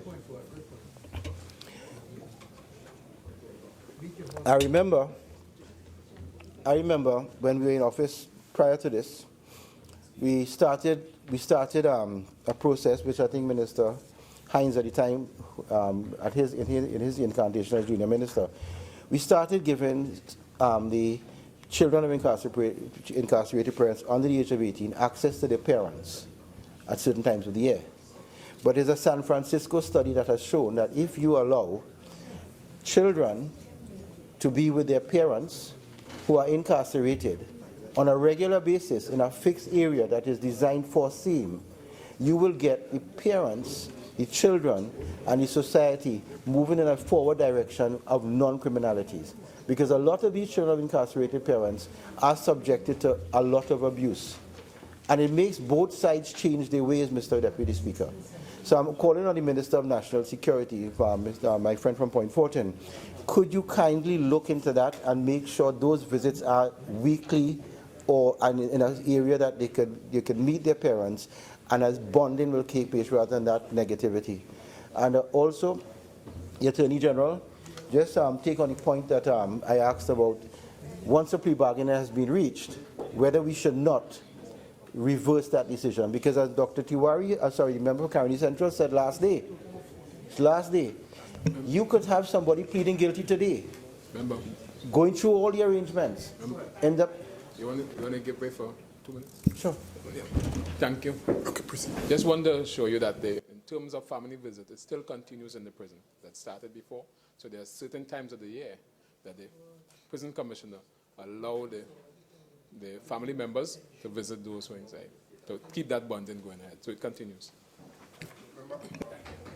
Your speaking time, your initial 30 minutes has expired. You have an additional 15. Care for it? Proceed. Yes, Mr. Honorable Minister, thank you very much. What I'm calling for is not, not just the holiday times and the special times. I want to see something like every week.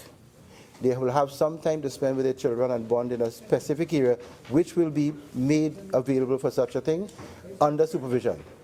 And in other words, I think we'll augur a better benefit like that way.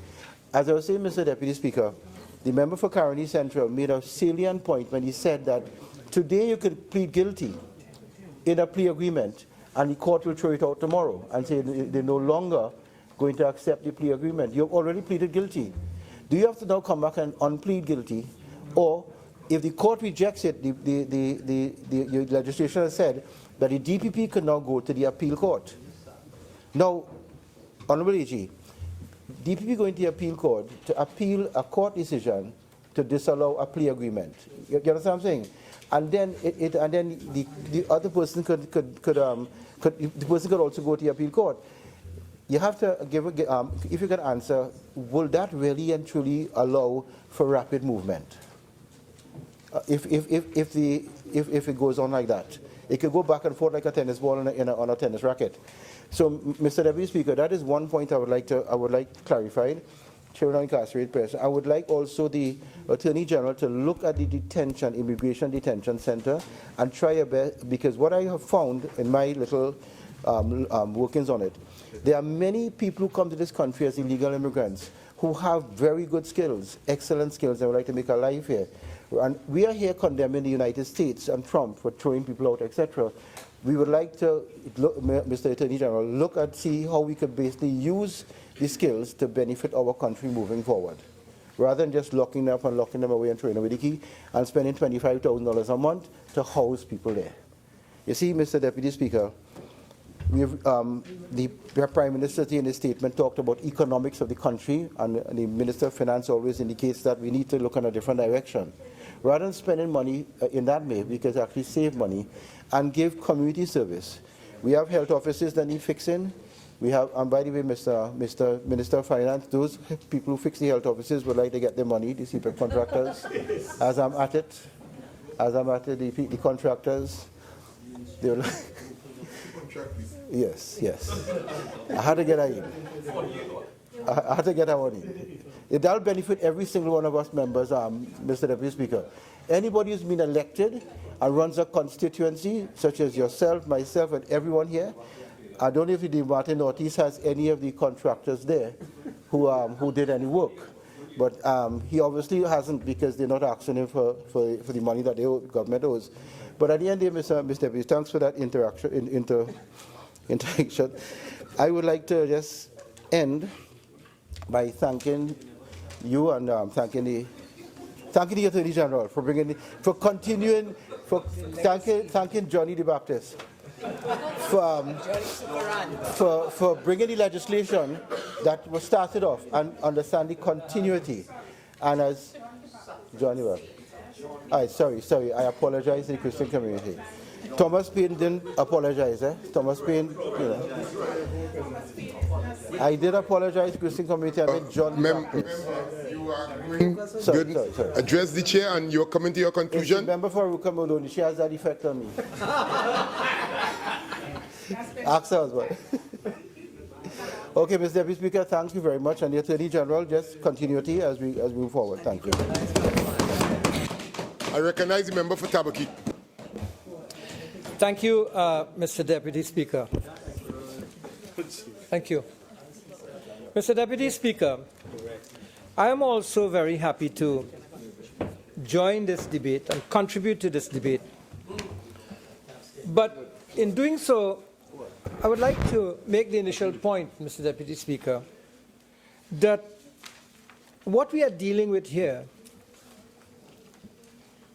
is after the fact, after the crime has been committed. And we need in this country to seriously deal with the prevention of crime. And that is something that is of concern to the general population in a way that I believe it has never been of concern. The criminal activity is at its peak, as far as my living memory would take me back. And Mr. Deputy Speaker, while I am all for plea bargaining, I also want to impress, not just upon the government, but upon the agencies that are responsible for fighting crime in this country, for preventing crime in this country, that we need to step up to the plate.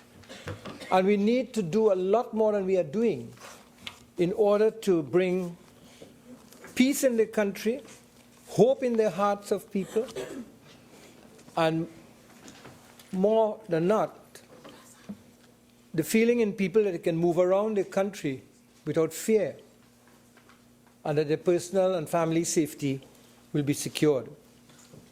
Mr. Deputy Speaker, criminal activity is outpacing the growth in our ability to prosecute efficiently. That is what is happening. Criminal activity is outpacing the growth in our ability to prosecute efficiently. And this is one of the good reasons, I think, the compelling reasons why we need the plea bargaining system to create speedier justice. And plea bargaining in our country, I would describe as one of the innovations to speed up the delivery of justice. But the reason that we need to improve our ability to prosecute efficiently has to do also with the loss of confidence by the population in the criminal justice system. And when a population and people begin to lose faith and lose confidence in the criminal justice system, then I think it portrays some dangerous signs in the country. It arises from the fact that people are feeling that there is no one and no institution to really defend them as a citizen of this country, when in fact they pay taxes, they contribute to the society, and they support institutions in other ways, which the country supports by way of its own finances to protect the citizens.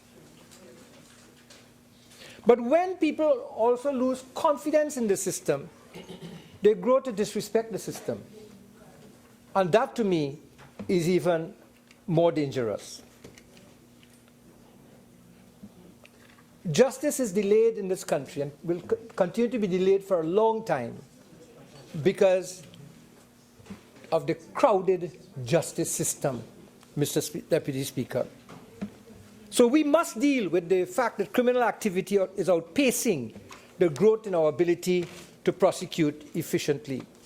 But I want to remind, and allow me, Mr. Deputy Speaker, that all of the legislation that we are seeing here recently is post the committing of the crime versus preventing the crime.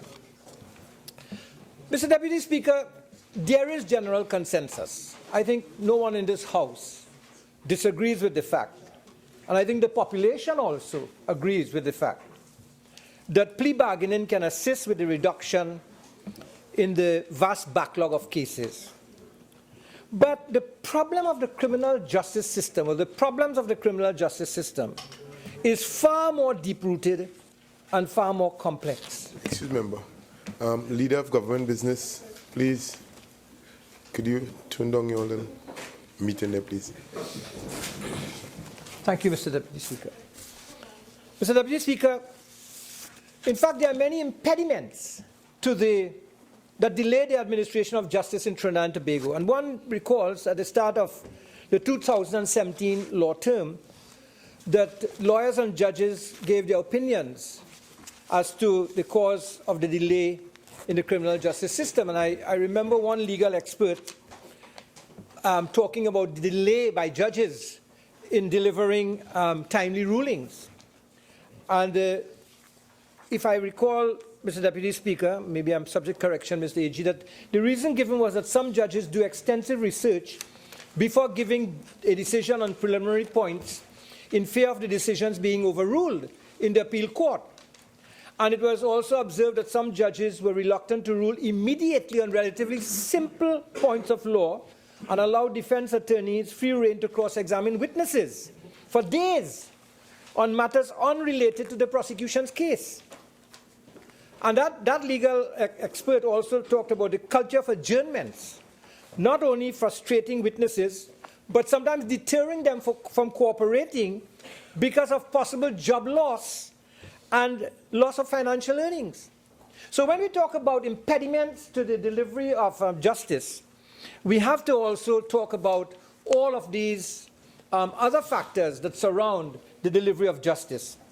I also recall a retired judge indicating that the deferred production of evidence at a criminal trial contributed to the significant delay in the criminal justice system.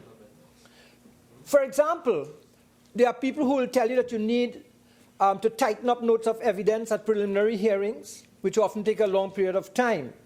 One particular member of the Criminal Bar Association, Mr. Rajiv Prasad, who is an attorney at law, and a former temporary High Court judge, noted that many times forensic reports are not ready in time. So it takes sometimes 2 to 3 years to get exhibits. Why can't we get it right?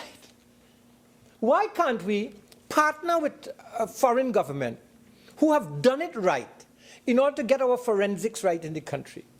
If so much of our cases fall through the cracks because of the delay in forensics, and every delay is not only justice denied, it sometimes weakens your case. It is also said that eventually justice will get to you, because there are some cases where after 15 years people are being sent to jail. But the point is that when it takes long, people lose respect for the system. They lose confidence in the system, and you cannot have a country function at its highest level of efficiency, where people are willing to contribute to the development of the country, where people are giving their best to the country, if they lose faith and lose confidence in the criminal justice system, that which should be there to protect them, to strengthen them, to embolden them, to empower them to be better citizens in Trinidad and Tobago. Mr. Deputy Speaker,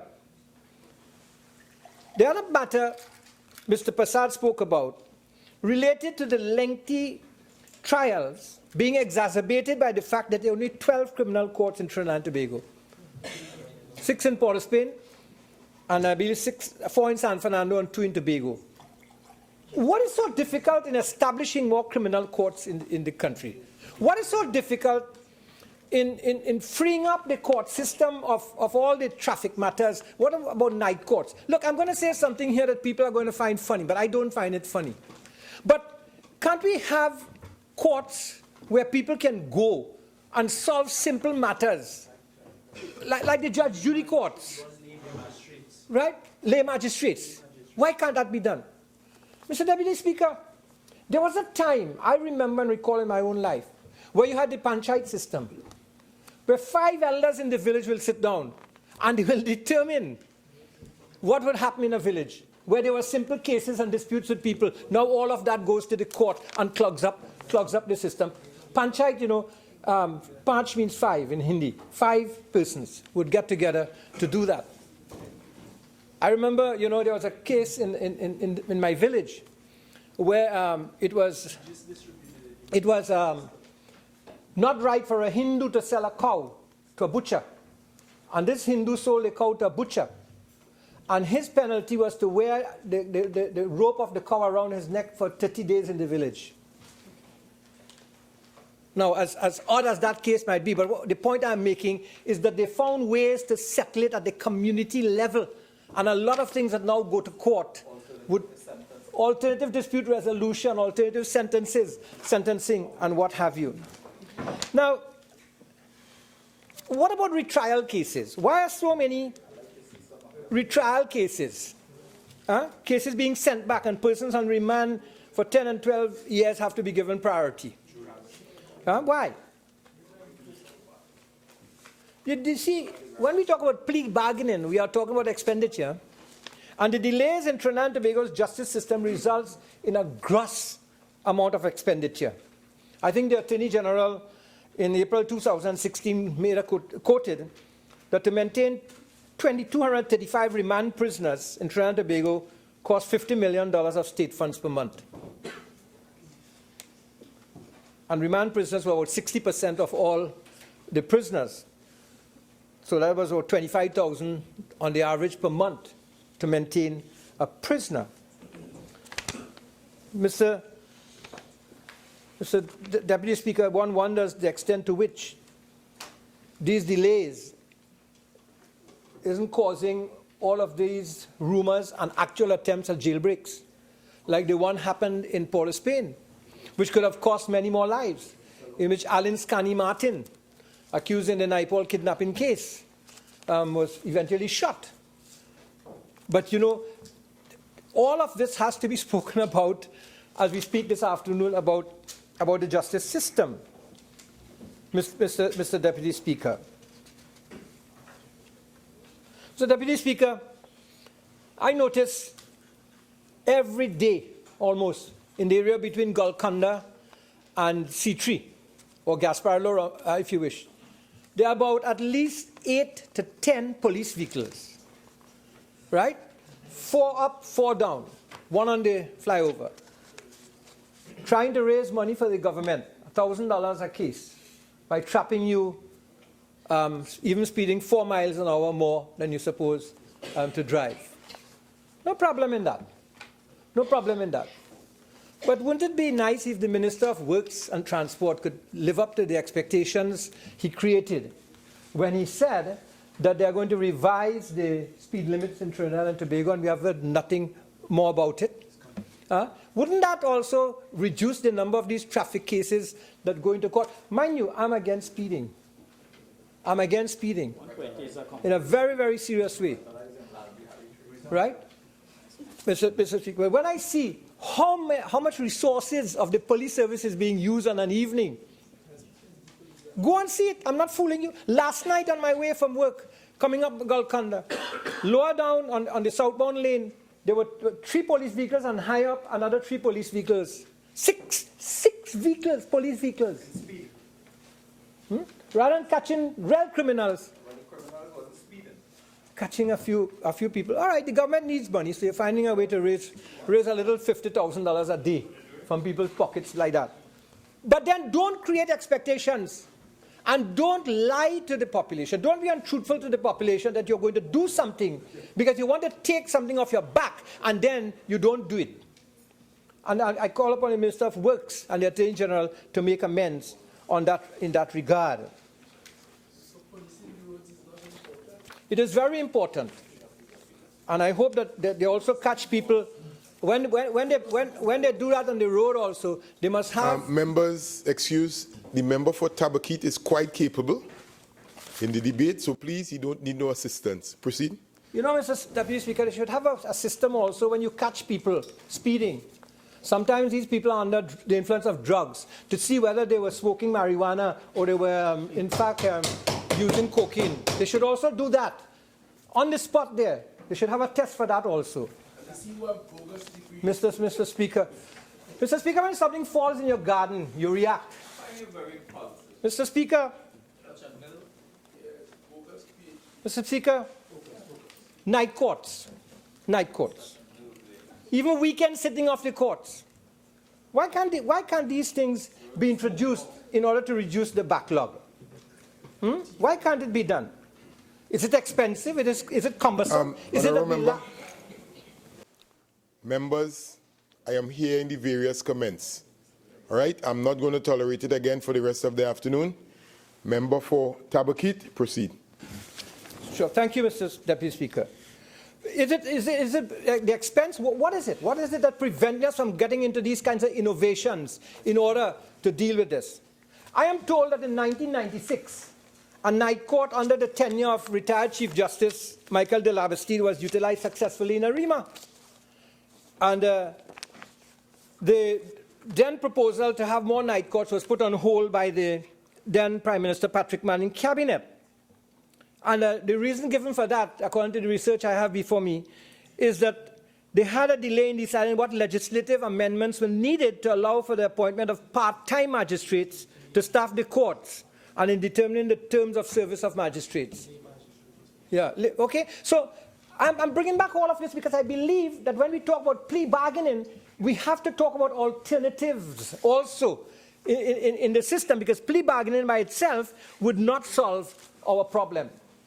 Mr. Deputy Speaker, in this House, we have already heard about the case for plea bargaining. The quotations were made of Chief Justice Ivor Archie at the opening of the 2013-14 law term. And he did make an important statement then. And it was this. He said, we have plea bargaining legislation, and we have had it since 1999, but it has not so far been employed with any regularity.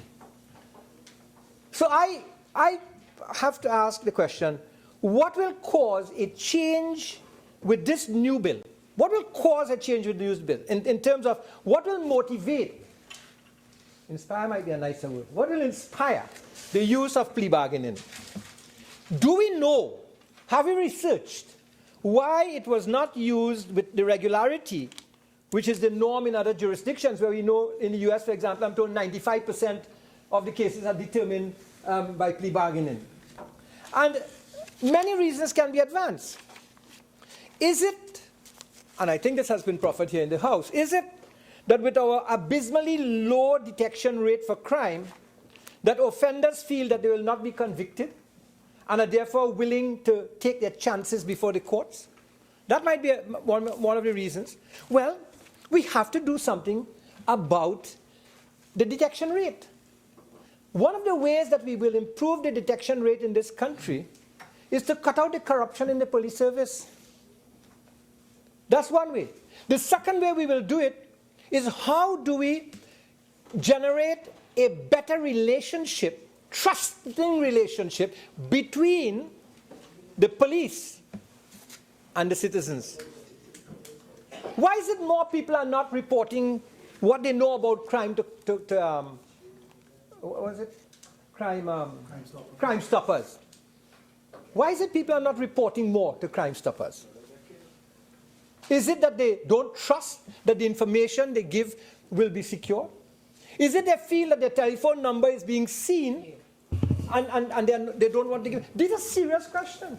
Because at the end of the day, somebody somewhere knows who did what, Mr. Deputy Speaker. Somebody knows somewhere. Mr. Deputy Speaker, it is sometimes sad to read on the newspapers that people are arrested and then they are let free simply because we do not have the facilities to do the DNA testing as quick as we should. So we probably have criminals walking on the streets while we wait for the DNA test to come after 3-4 months from somewhere else. And I wouldn't refer to a specific case, but it's on the papers today, Mr. Deputy Speaker. Yeah.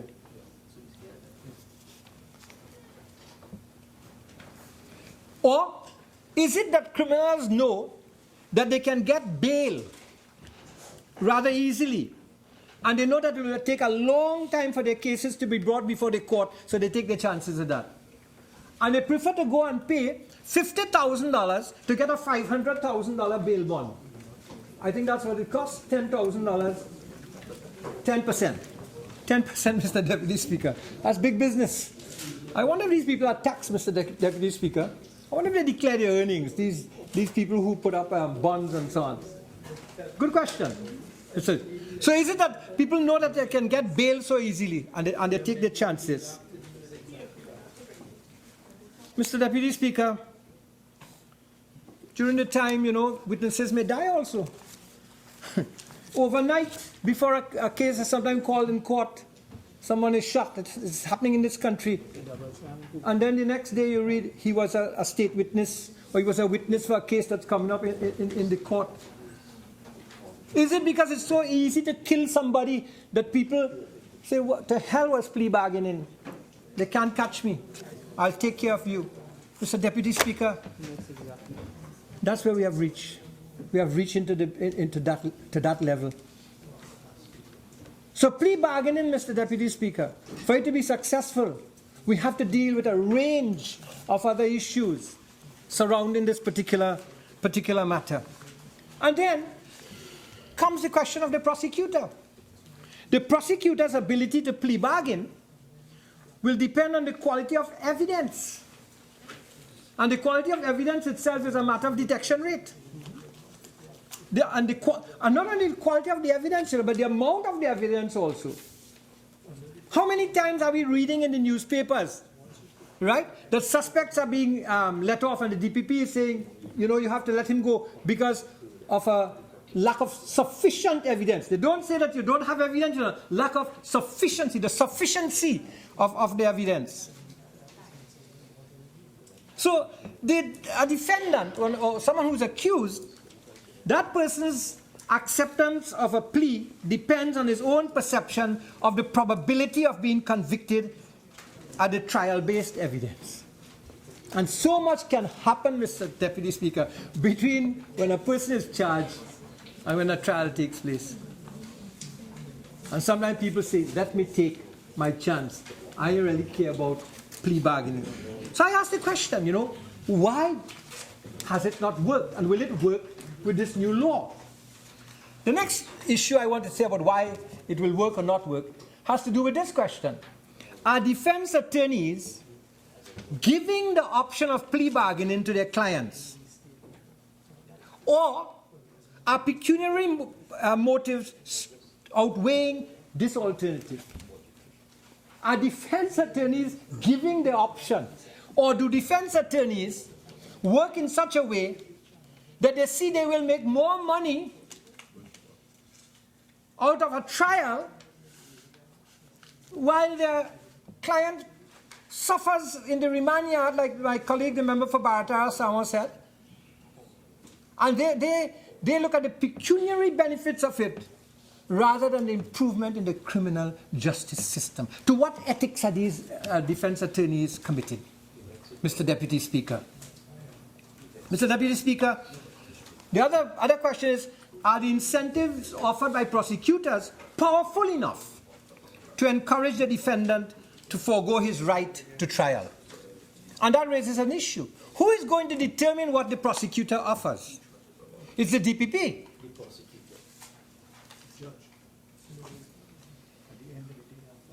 The judge has the right to agree, to accept or not accept, but somebody has to make the offer. And then who makes the offer? How is the offer made? Is there, for example, set rules that will be given to the prosecutors that for offense A, B, C, D, guidance rules? Is that going to be made available? It already exists, but it's not being used, and therefore that's why I'm raising, Honourable Attorney General, the issues I'm raising. The next question about the use of plea bargaining is that I think that we have failed to do an adequate job of public education in terms of plea bargaining, to ensure that accused persons and the public in general understand what plea bargaining is all about.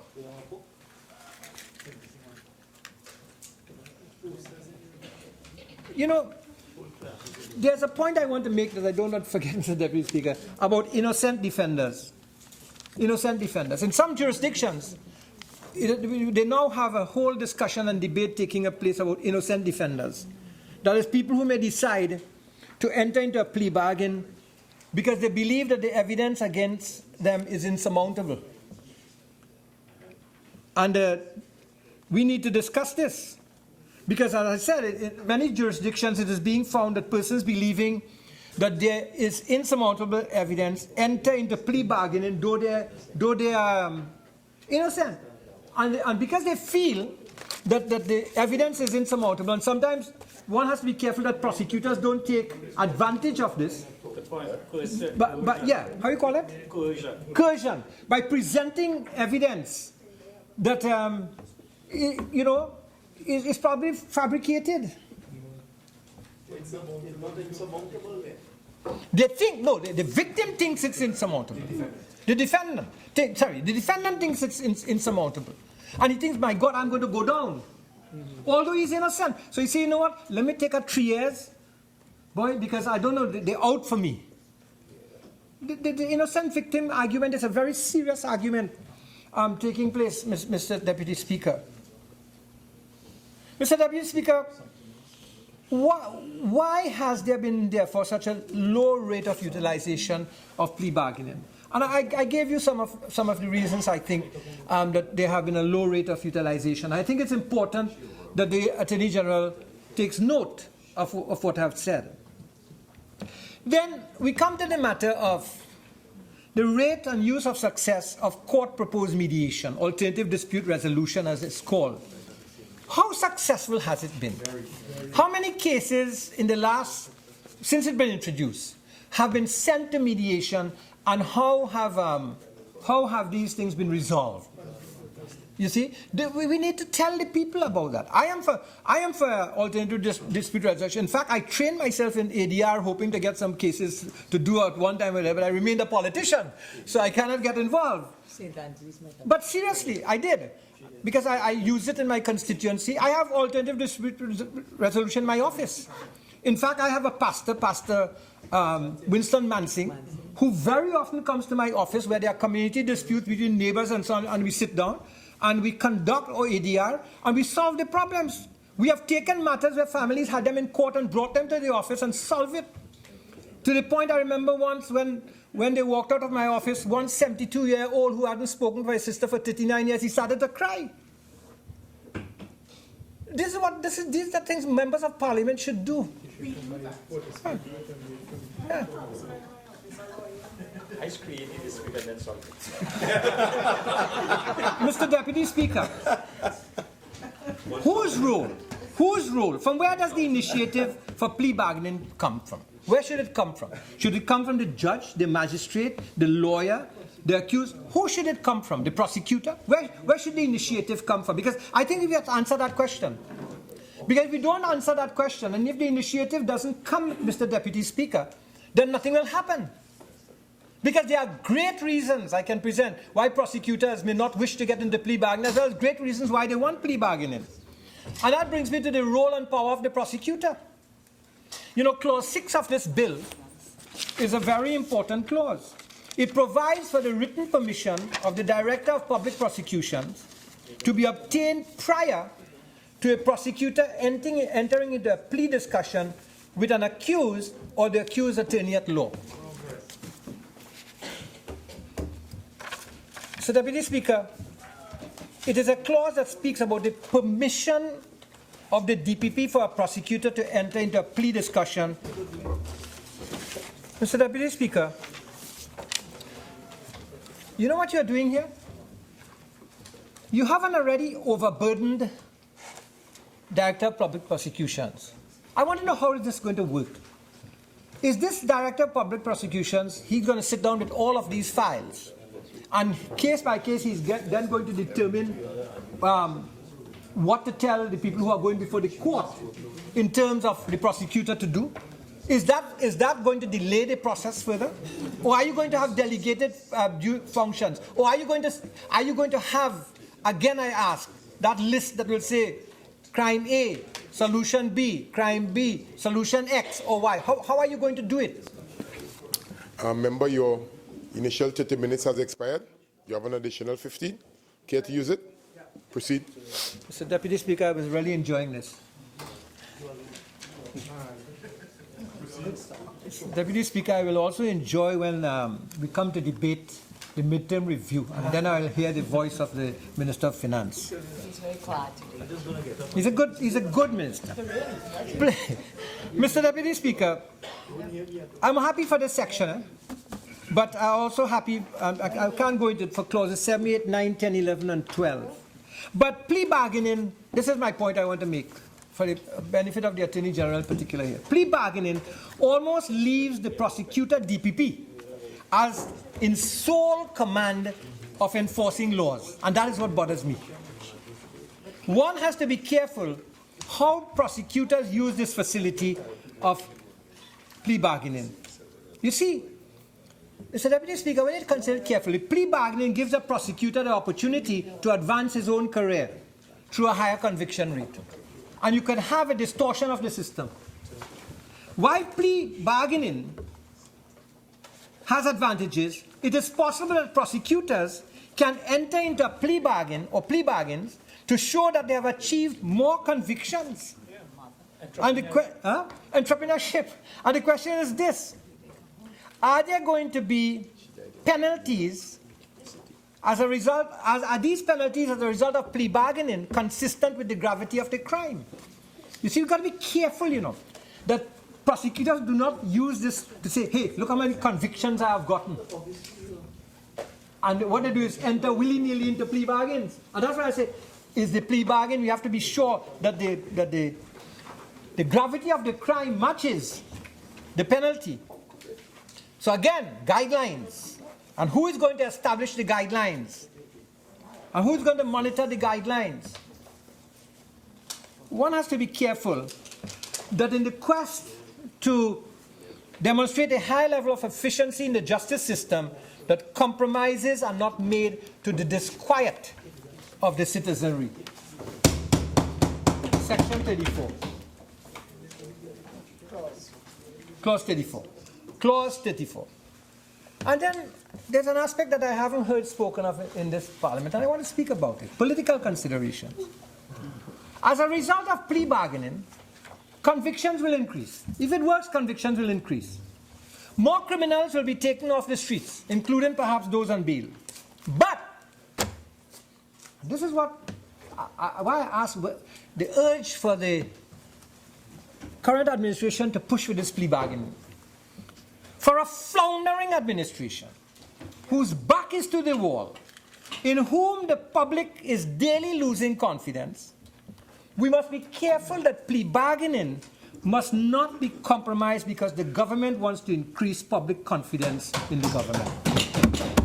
And that's the political aspect of this.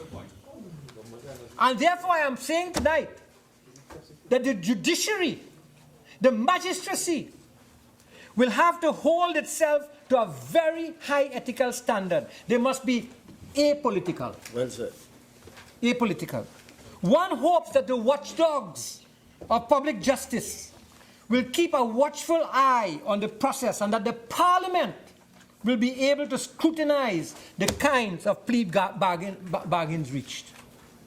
We must guard against political interference and the urge to improve your political image through plea bargaining. It's a very serious thing. The integrity of the justice system must be protected. And we hope that prosecutors will consider the adequacy of punishment when deciding whether to enter into a plea agreement. In other words, the prosecutor must not bargain away punishment of a criminal in order to ensure conviction through plea bargaining. That must not happen. Must not happen. Of course, when you read the bill, the law appears to make some provision for this in certain sections of the bill. Now, early on in this parliament, we started to talk about preliminary inquiries. And I want to refer to preliminary inquiries in the context of what might be called overzealous prosecutors, which is another term that you see very often in research articles on plea bargaining. And one may ask, what does preliminary inquiries have to do with plea bargaining?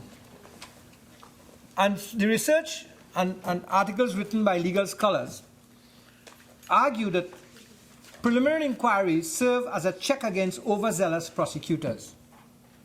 And essentially, it is expected that in a preliminary inquiry, an independent magistrate will determine whether there's a probable cause and cause that the defendant there's a probable cause that the defendant committed the crime. And the opposing side will see some of the evidence in the case. The defendant can call witnesses and he can display his evidence, etc. Is all of this possible just with plea bargaining? Would this happen with plea bargaining? Would evidence be withheld from the defendant? Would evidence be contrived? All of this has to be asked. And I can only raise it. There's not enough time to debate this in fully. And in the case of the defense attorneys, in the plea bargaining process, the role of a defense attorney in providing the best professional advice to a defendant is extremely important. In fact, I may be correct in saying that the criminal justice system places an onus of responsibility on the defense counsel to provide effective assistance to the defendant. And the role of the defense counsel in the plea bargaining process deserves scrutiny. Deserves scrutiny. Mr. Deputy Speaker, why would defense attorneys want to enter plea bargaining? You know, there's a very interesting article called entitled "The Defense Attorney Role in Plea Bargaining" by Robert Alschuler, A-L-S-C-H-U-L-E-R. And he makes an interesting point in his article, and in which he talks about two routes to financial success for a private criminal defense attorney. And one, he says, is to develop over an extended period of time a reputation as an outstanding lawyer. And I quote him, "In that way, one can attract as clients the occasionally wealthy people who become enmeshed in the criminal law. If, however," he says, "one lacks the ability or the energy to succeed in this way, or if one is in a greater hurry, there's a second part to personal wealth, handling a large volume of cases for less than spectacular fees. And the way to handle them, a large volume of cases, is, of course, not to try them, but to plead them." So for private attorneys, then, plea bargaining is an unexpendable process, allowing private defense counsel to quickly dispose of cases and keep their practices moving and profitable. And these are some things we have to ask. He also talks about fee structure and the way fees are set and so on in this particular article that he speaks about. But the essential point he makes, he says, whether an attorney charges as though the case will plead or whether he charges as though it will go to trial, the attorney has an incentive to plead his client guilty. Guilty. And I wish I had enough time to go through more of this. But what I want to say also is that in his article, he made the point that prosecutors exert pressure also on defense attorneys to accept plea offers as well. And he says this acts as a significant motivating factor because the relationship between the prosecutor and the defense attorney is a unique one. Yeah. And just a quote, he says, "The public defender and the prosecutor are trying cases against each other every day. They begin to look at their work like two wrestlers who wrestle with each other in a different city every night and in time to get to be good friends. The biggest concerns of the wrestlers is to be sure they don't hurt each other too much. Apply that to the public defender and prosecutor situation, and it's not a good thing in a system of justice that is based on the adversary system. Because defense attorneys and prosecutors get to know each other and the pressures of each other's jobs quite well over time, each often feels pressure to accept offers made by the other." And Mr. Deputy Speaker, therefore, these are some of the points I wanted to raise in this particular debate. I would have liked to deal with whether judges can put pressure on prosecutors.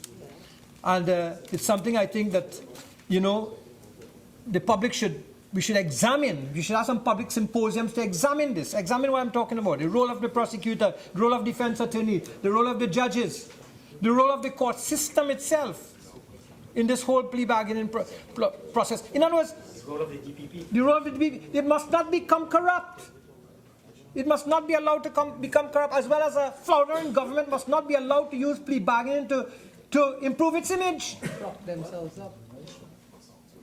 Mr. Deputy Speaker, I'm very happy that you gave me the chance to contribute to this debate, and for this I thank you most sincerely.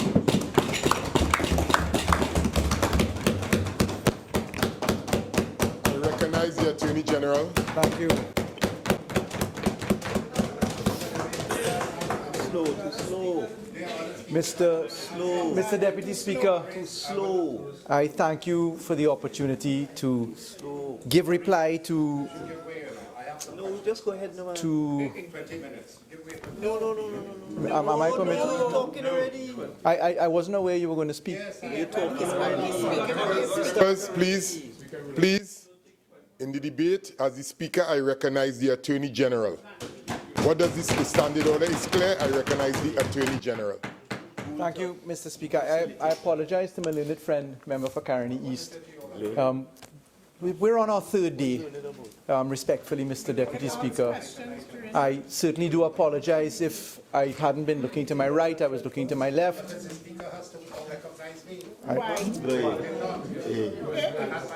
Mr. Deputy Speaker, I can only be guided by your ruling. I have already ruled. I have recognized the Attorney General. He was first on his feet, and I recognize the Attorney General. It doesn't work like that, Mr. Speaker. Mr. Deputy Speaker, perhaps we could just settle down. I've been here for almost 15 years in Parliament. Look, It never works like that. what is man?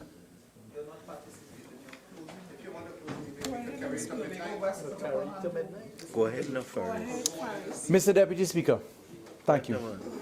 Mr. Deputy Speaker, it gives me great pleasure on this third day of debate to wrap up the many submissions that have been made. I know my friend from Caroni East doesn't mean what he says. Members, AG, let's have a seat. Member for Caroni East. Member for Caroni East, right? You know the procedure, you know the decorum of the House. Okay. Attorney General. Thank you, Mr. Deputy Speaker. Mr. Deputy Speaker, I take no offense from my learned friend Caroni East's outbursts, and I'll focus instead on the task at hand. Mr. Deputy Speaker, this bill before us is one which has been long in the making. We have, as a country, experimented with plea bargaining, certainly from 1999 being the origins of the first attempt at plea bargaining. We've had many useful contributions. I thank the members opposite for some good research and some good reflection on a number of the points raised. Indeed, the Leader of the Opposition certainly gave very good perspective, which I certainly went off and had double reflection on. The member for Princestown today also caused some very good food for thought, particularly in respect of the research done in Jamaica, which was a very good and useful jurisdiction for comparison. Member for Chaguanas West also gave good reflection on some of the limitations before us. And of course, the member for Tabaquite today really raised a number of issues that have been plaguing us as a country for quite some time. It's a lot to respond to, Mr. Deputy Speaker, but perhaps I should seat the response by starting off this way. It is accepted that this bill is not intended to be the one magic bullet to kill crime. You've heard many of my colleagues mention the fact that there is a coordinated attempt at legislative relief, that there is a specific thought process in how we have approached this burdensome beast that is the criminal justice system. The criminal justice system didn't become broken today. The criminal justice system didn't labor under crime in a floundering way from one government only. Government to government, back to back, has wrestled with this issue of crime. It doesn't know politics. Member for Caroni Central found himself, as reported in the papers, a victim of crime. Member for Diego Martin Northeast, similarly, in two separate occasions, both as honorable members of this House. Crime has no distinction from where we come from or where we are.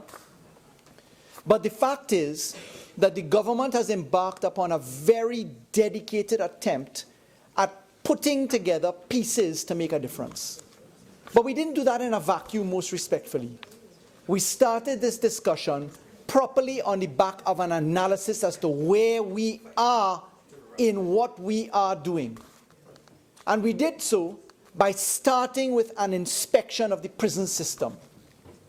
And when we started the inspection of the prison system, we went in, we counted case by case, individual by individual, to see what the taxpayers of this country are called upon to pay on a monthly basis, what the victims of crime are exposed to, what the cost of witness protection is, what the cost of treating with each and every individual in the prison systems look like, because that's an adequate litmus test to see where we are as a society. When we did that, we went next into the criminal justice system itself. We looked at the caseload statistics. What is there in the courts, in the magistrates' court, in the high court, in the appellate court, in the privy council? How fast do these cases move? And then we said, what are the solutions to these problems? And in looking at the proposed solutions, we said, one bill, one piece of law will not cure it all. And so we came with what is now, unfortunately, the subject of scorn in terms of some of the approach that some members opposite have put. And that is an architectural approach to dealing with the criminal justice system. We say the problem that we face with respect to crime is because the gap between the alleged commission of a crime and the conviction for that alleged commission of a crime is way too long. And let me give a very graphic example of what I'm speaking about, Madam Speaker. In my constituency in San Fernando West, a young man came into my office with his cousin, came to speak about what had happened to his uncle. His uncle was a taxi driver, washing his car one evening outside his home. Gentlemen who had committed, as he called it, I don't use the word gentleman, young men who had committed a theft down the road at crossing, ran up the road, looking for the quickest escape, grabbed this fellow, threw him into the car, grabbed his car, beat him, knocked out his teeth, laid him unconscious. That man did as all people are encouraged to do. He said he will stand as a witness to the people who committed the theft, who kidnapped him. And then what happened? The court system started, the trial was put off and put off and put off and delay and delay and delay. And it is alleged that on the day of going to court to give evidence, many years later, he didn't turn up. Why? Because the night before, for a robbery, he was lying in bed with his 11-year-old daughter hugging him, as my daughter will hug me. These bandits broke into his house, put a gun to his head, and blew his brains out over his 11-year-old daughter. Why?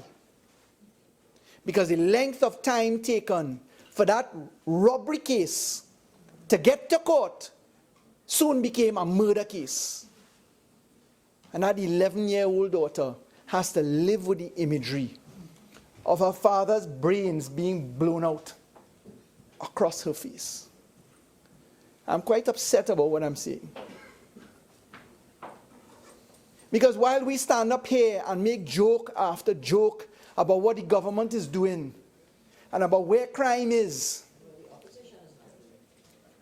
the people of this country are watching us. And you think they care whether Oropuch East is jovial and jovial in his comments about what we're doing and the insulting language that comes across debate after debate on where we are? The fact is, no, forgive me, I'm drawing my perspective. The fact is, when the population watches a crime, when this thing rips to the heart of our homes, when we as parents are mortified, afraid of watching our children cross the road at night to go to the neighbor's house, where are we as a society? Honorable members, I'll tell you where we are as a society. We're being told by some people, continue to do the same thing the same way. Leave it so. Let's talk some more. Juryless trials? No, let's talk some more. Preliminary inquiries, abolition? Yes, it takes 20, 30 years. Let's talk some more. Plea bargaining? Let's look at it some more. I'm just saying, Madam Speaker, let's talk to the facts now. You've heard me say, and let me put into the context again. Where are we? We've spent, in terms of allocations into the Trinidad and Tobago Police Service, over a 5-year period, close to $15 billion. We've spent, as a government of Trinidad and Tobago, in a 5-year period across 5 ministries, close to $27 billion. But at the end of the day, Minister of National Security after Minister of National Security, Prime Minister after Prime Minister, all they're doing about crime. Well, what we did do as a country is to spend a whole lot of money. But the people who are responsible for implementing the laws of this country are nameless and faceless and unmeasured, because there has not been a systematic approach to common sense. And what is the common sense of this situation? The common sense of this situation is to be found in the statistics of what judges actually do. Here's where we are, Madam Speaker. We have 11 Court of Appeal judges, 30 High Court judges, 9 judges in the criminal assizes, 48 magistrates. Criminal magistrates, those of the 48, 38 sitting. In terms of courts, in the magistrates' courts, there are 14 courts and 3 out courts. In the criminal matters, we watch a disposition rate of indictments filed, 49% are dealt with. Of 226 indictments that get to the High Court, 111 of them only make it through for listing. There's a 51% dumping in arrears, year on year. When we translate that into persons, and we look at the number of matters per year disposed of, we are at 6% of people, the numbers of people who are on indictments being dealt with. That's 118 matters, people in matters, out of 2010. Where are we further? We're watching a criminal caseload for the motor vehicle and road traffic of 68,000 matters. Basically, run-of-the-mill matters. That excludes San Fernando and Tobago numbers. You're close to probably about 100,000 matters. Clogging up the system, motor vehicles. The bill is laid. But when we look further and we watch where we are dealing with the actual improvements, etc., what we see is that our criminal justice matters are just not moving.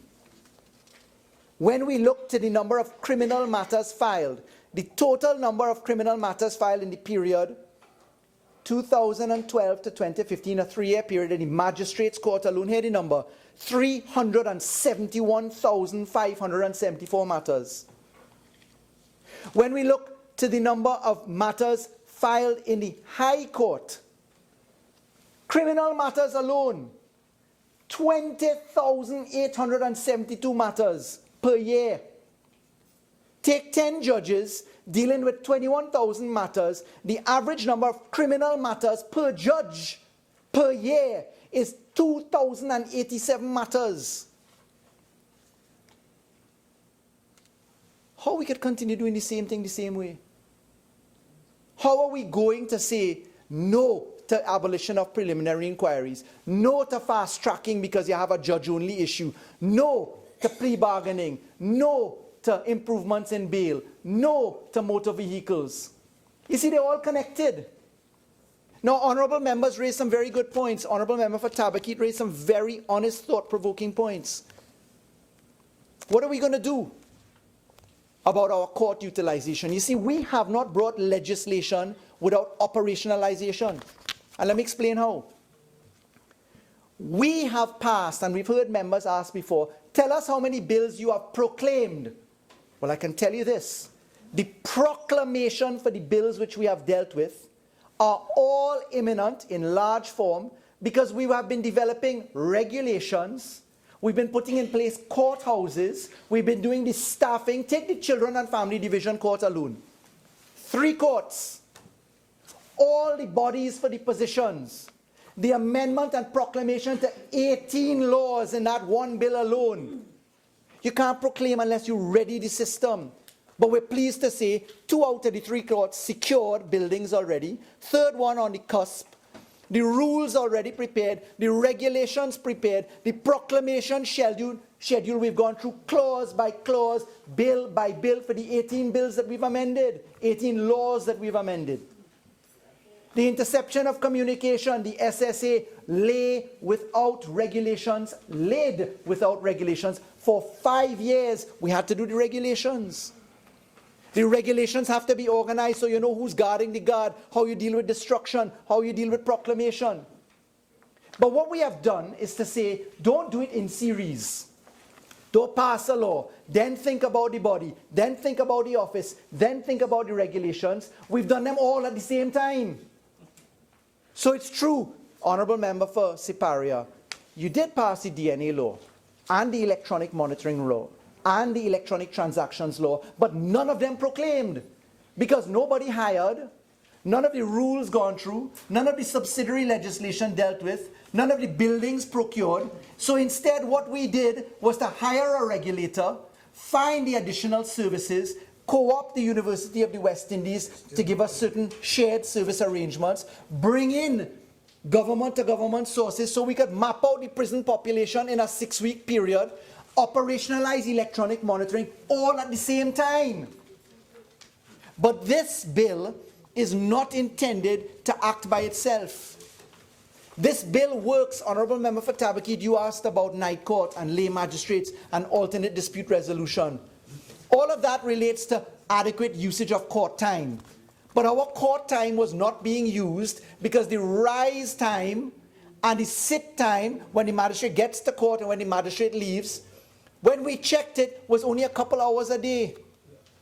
Spent adjourning the motor vehicle list, spent adjourning lists that are not ready. So what did we do? We busied ourselves on getting the criminal procedure rules done to come into effect on the 18th of April this year, this month, so that we can actually have the courts operating all day long by prefixed appointment. Now, the painful thing that we're experiencing in Trinidad and Tobago is not uncommon. In the United Kingdom, prior to the 1984 PACE reforms to their criminal justice system, there was a heavy amount of resistance by the criminal bar in particular. And the criminal bar said no to preliminary inquiry committal proceedings abolition, no to jury-less positions, no to advances, much of the type that we're doing. But what happened was exactly what happened in Trinidad and Tobago with the civil proceedings rules. There was a lot of opposition when the civil proceedings rules came into effect, but it reduced the backlog from 18 years down to 1. So what we did at the same time was to go into the judiciary and track every single file that was in arrears, every single file that was outstanding, and reduce the backlog down so we know where we're standing. Member for Sawa Barataria asked about pardons and mercy and whether we could actually get people who had served time out of jail. Well, we've done that exercise. We did the entire prison population. We found 8 people alone who had passed maximum sentence because they were in there, the vast majority, not for one matter which they had passed maximum sentence. A man is brought in for 10 charges, one of which had a sentence of, let's say, 10 years, the rest of them for 20 years. He may have passed 10 years on one only and not the rest. So what we had to do and what we did was to analyze the number of cases that they had side by side so that we could then take the approach to marry them together. And guess what popped out? Plea bargaining. Plea bargaining popped out as an appropriate remedy to deal with this because the member for St. Augustine, the member for Oropouche East, I think the leader of the opposition, raised the issue about whether, well, I think perhaps put most graphically, the member for St. Augustine said that criminals were salivating and awaiting the opportunity to come out of jail because they could then ask for the application of time served already on sentences. But the honourable member did not reflect upon the fact that the judiciary has published a sentencing manual and that there is adequate case law already in effect. It's Lauren Aguilera, Sean Balai, Evans Balai, and Richard Awao versus State Criminal Appeal number 5678 of 2015, and the state has, by way of appeal decision, the fact that you must account for time spent in custody for all matters. And therefore, every single person who is in custody, who has been there for 10 years or 11 years or 12 years, has the ability to have time served factored into their sentencing. So, permit me to jump into a few of the direct issues raised. And I thank the Honourable Leader of the Opposition for putting forward some of the reflections onto the bill in the manner that she did. In particular, she went through a number of aspects into the bill which I propose to answer now in series. The Honourable Member raised the issue of whether a proclamation clause should be included, and I will say quite simply that we are including a proclamation clause to deal with the aspect of operationalization readiness. In particular, we want to ensure that the Office of the DPP has in its fold the adequate resources that are required. And permit me to put onto the record this. I've looked at the Office of the DPP situation, and as far as I am aware from the information I have, in the last year, in having provided by way of direct agitation to the Judicial and Legal Services Commission, we have provided as a government 3 office locations for the DPP: North Office, South Office, Tobago Office. The South Office has been confirmed. The North Office is awaiting the DPP's confirmation as to certain specifications that he wishes. The Tobago Office is already there waiting on specifications as well. That's 3 brand new offices. We have agitated further for positions to be filled. The Honourable DPP has told us in specific form, and this is confirmed by my Permanent Secretary at the Ministry of the Attorney General, promotions are awaiting the DPP's say-so. That's in his court. The expanded office arrangements are awaiting, as I've said, in 2 instances, the DPP's direct input. The case management system improvements have been put into effect. But I also want to state that as a government, and by way of example, we have supported the expenditure of the DPP. And I put on the record again, in the period January 2015 to June 2016, our government had to pay, by way of payment of fees coming in, the sum of $88 million odd in legal fees. That's external legal fees alone. So we have given to the Office of the DPP brand new buildings, 3 of them. Agitation with the Judicial and Legal Services Commission, which is the only entity that can appoint bodies. Agitation to encourage the promotion in the Office of the DPP. Legal fees, manpower and case power. And that's how we're ready for the arguments put forward as to whether the DPP can actually carry out all of the functions that are required.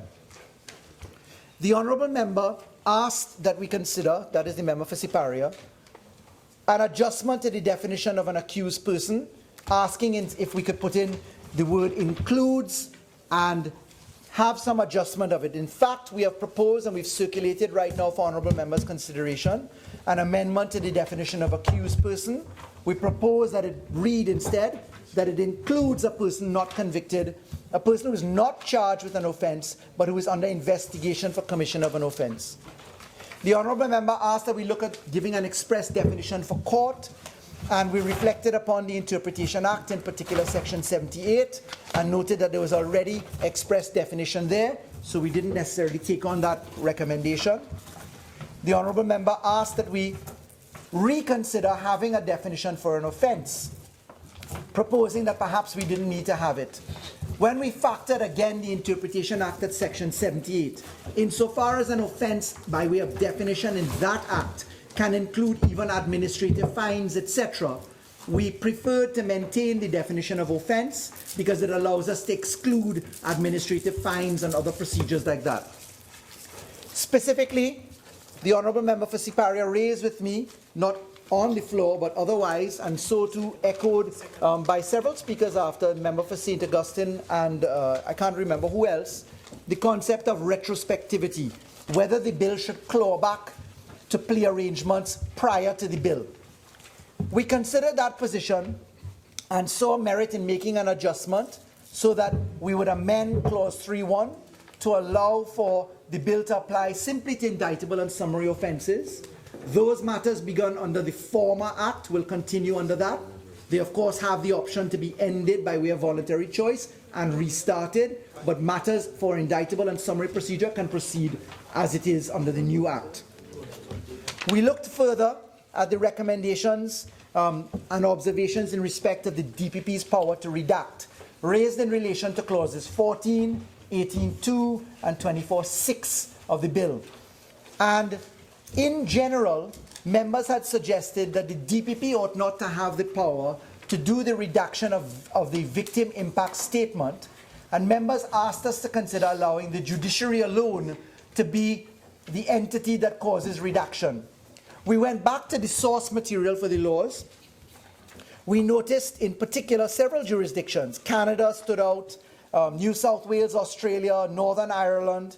In all of these positions, we noted, in particular in Canada, that the authority to redact a victim impact statement resides with the prosecutorial function.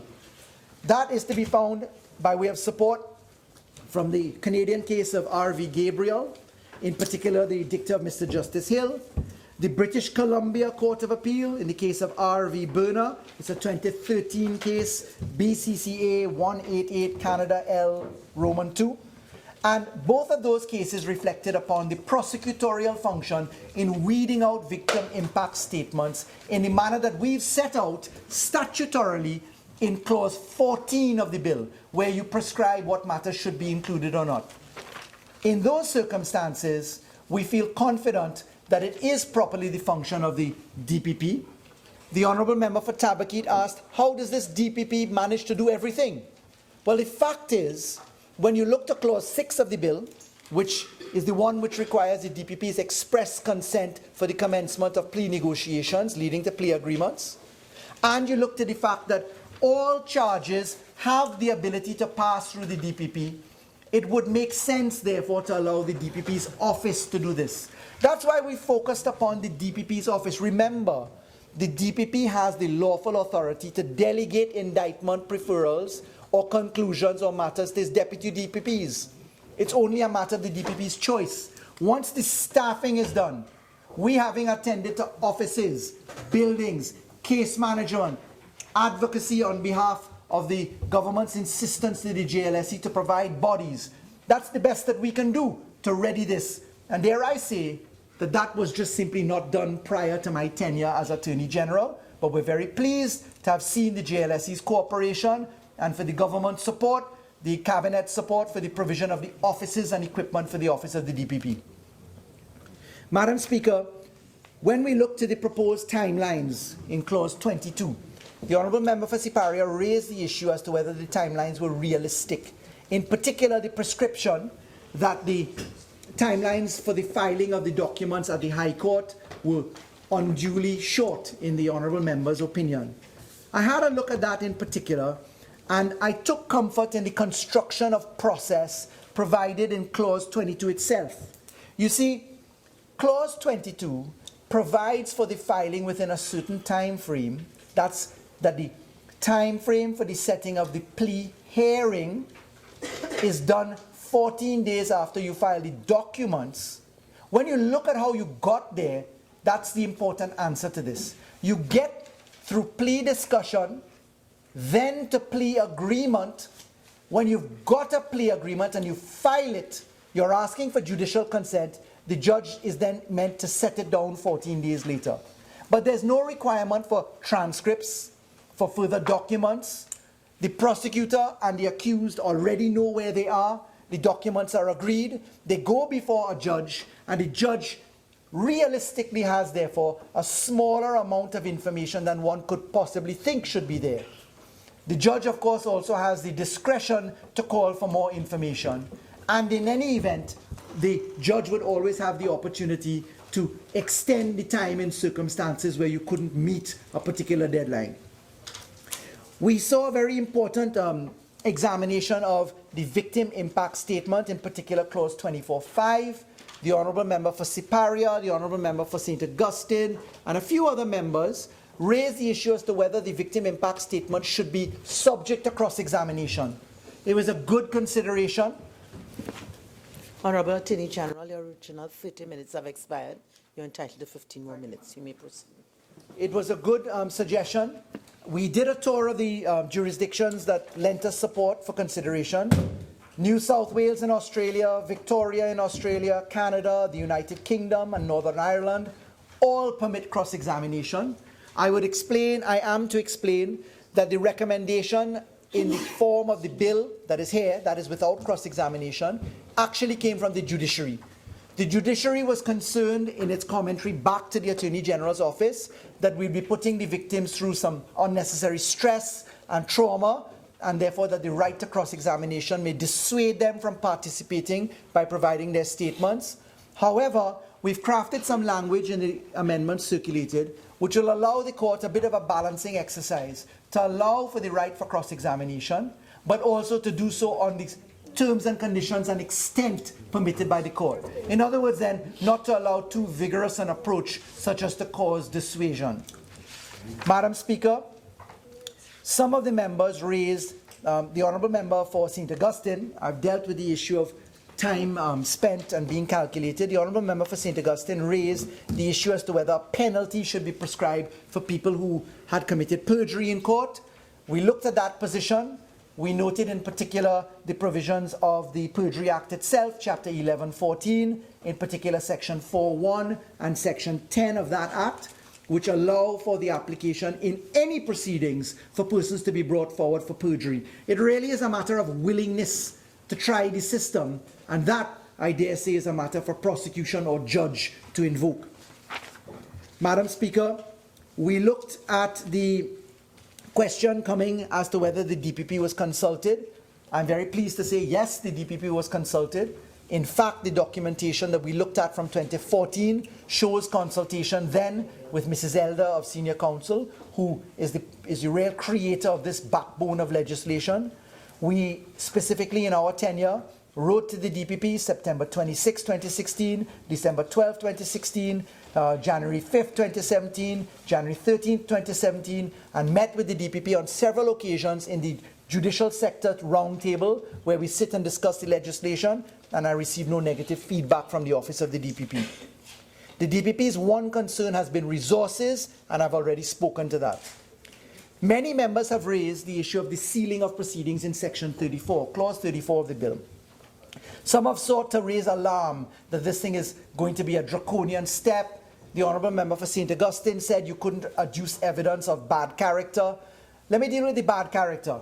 Section 15N of the Evidence Act sets out the specific circumstances where you can use evidence of bad character. There's 7 grounds set out in that Section 15N. But I want to remind that the sealing formula contained in Section 34, Clause 34 of the bill is very, very carefully drafted. It is within the court's discretion upon application that there be sealing. You can always move to unseal a record. You can, by virtue of applying Section 15N of the Evidence Act, also have the position where the accused would have given his own evidence in one of those 7 circumstances and therefore opened the door on bad character. But the fact is, the judicial discretion so provided in Clause 34 provides for the balancing position, particularly, Honourable Member for Chaguanas West, you raised it, the Jamaican days, witness dead. In a society where witnesses are killed, we have got to be careful if you are arranging plea discussions, plea arrangements, plea agreements, as the Honourable Member for St. Anne's, for Port of Spain North, St. Anne's West put. If you really want to catch white collar or big fish, and you're giving immunity within the concept of a plea agreement as defined within the legislation, you may very well want to seal, to give that level of comfort to a participating or cooperating witness. Because, Madam Speaker, isn't it true in Trinidad and Tobago? Everybody is a good boy. Nobody knows who committed a crime. The minute they're dead, bandit, everybody knew that. All of a sudden, people crawl out of their hole, and everybody knows who's a criminal in this country. You see, criminality in a court of law requires a witness. And a witness requires the certainty of a narrow time frame for a case. We have witnesses in witness protection, Madam Speaker, where the state has paid over $40 million in witness protection for matters that are over 14 years old. $40 million to look after 2 people alone of the tax-paying dollars. And I want to remind, it was this government that went into the prisons and calculated the cost per prisoner. You know why? So we could start the conversation on what the cost of not changing the system looks like, how much the backlog really looks like, what the impossibility of the task looks like if we continue to do the same thing the same way. Madam Speaker, when we looked in particular to the sealing of records, we were very comfortable in the many jurisdictions that we traversed, Zambia, the United States, etc., that the sealing of records is quite normal. Of course, Jamaica stood out as a sealing of record. Honourable Member for Princestown, in some very good research, reflected upon the Jamaican experience. The Jamaican experience provides a penalty if there's a breach or disclosure. But if we were to go along that route, we'd be intruding upon the very arguments put forward in the 2014 discussions as to why we needed to change in 1999 or current law. It was to be found in Section 5 of the law, where the offence of improper inducement caused many a prosecutor to be afraid of the system. Right now, the court has the ability to impose sanctions by way of contempt of court, by way of other mechanisms, and therefore we chose to take the recommendation of the policy coming out of the 2014 discussions to move away from that Section 5 offence for improper inducement or disclosure and to rely upon the inherent jurisdiction of the court, that orders of the court can be met with sanction of penalty, particularly where a judge puts a gag order and puts a contempt provision if you were to breach the provision. We looked specifically, Madam Speaker, at whether we should schedule offences. Couple persons well raised that issue, honourable members, whether we should not provide plea bargaining for every type of offence. Certainly some jurisdictions, and again Princestown brought forward quite a few jurisdictions where that's actually done. Some jurisdictions say not beyond a certain number of years for an offence. But when we looked to the progression of law in China, in India, in New Zealand, in the United States, Australia, Canada, England, we saw that China and India, which started in a lukewarm or tepid way, then lukewarm, then to warm, progressed themselves to having all offences. But when you look to Australia, Canada, England, New Zealand, United States, there's no limitation. All matters are open for plea discussion and plea agreement. Madam Speaker, we looked to the issue of several of the questions raised by my learned friend for Caroni Central, the provisions as to improper inducement and how that is to be decided, etc. Quite a few of the observations of the honourable member was who decides and what's the balancing act inside of there. What if it's an improper inducement?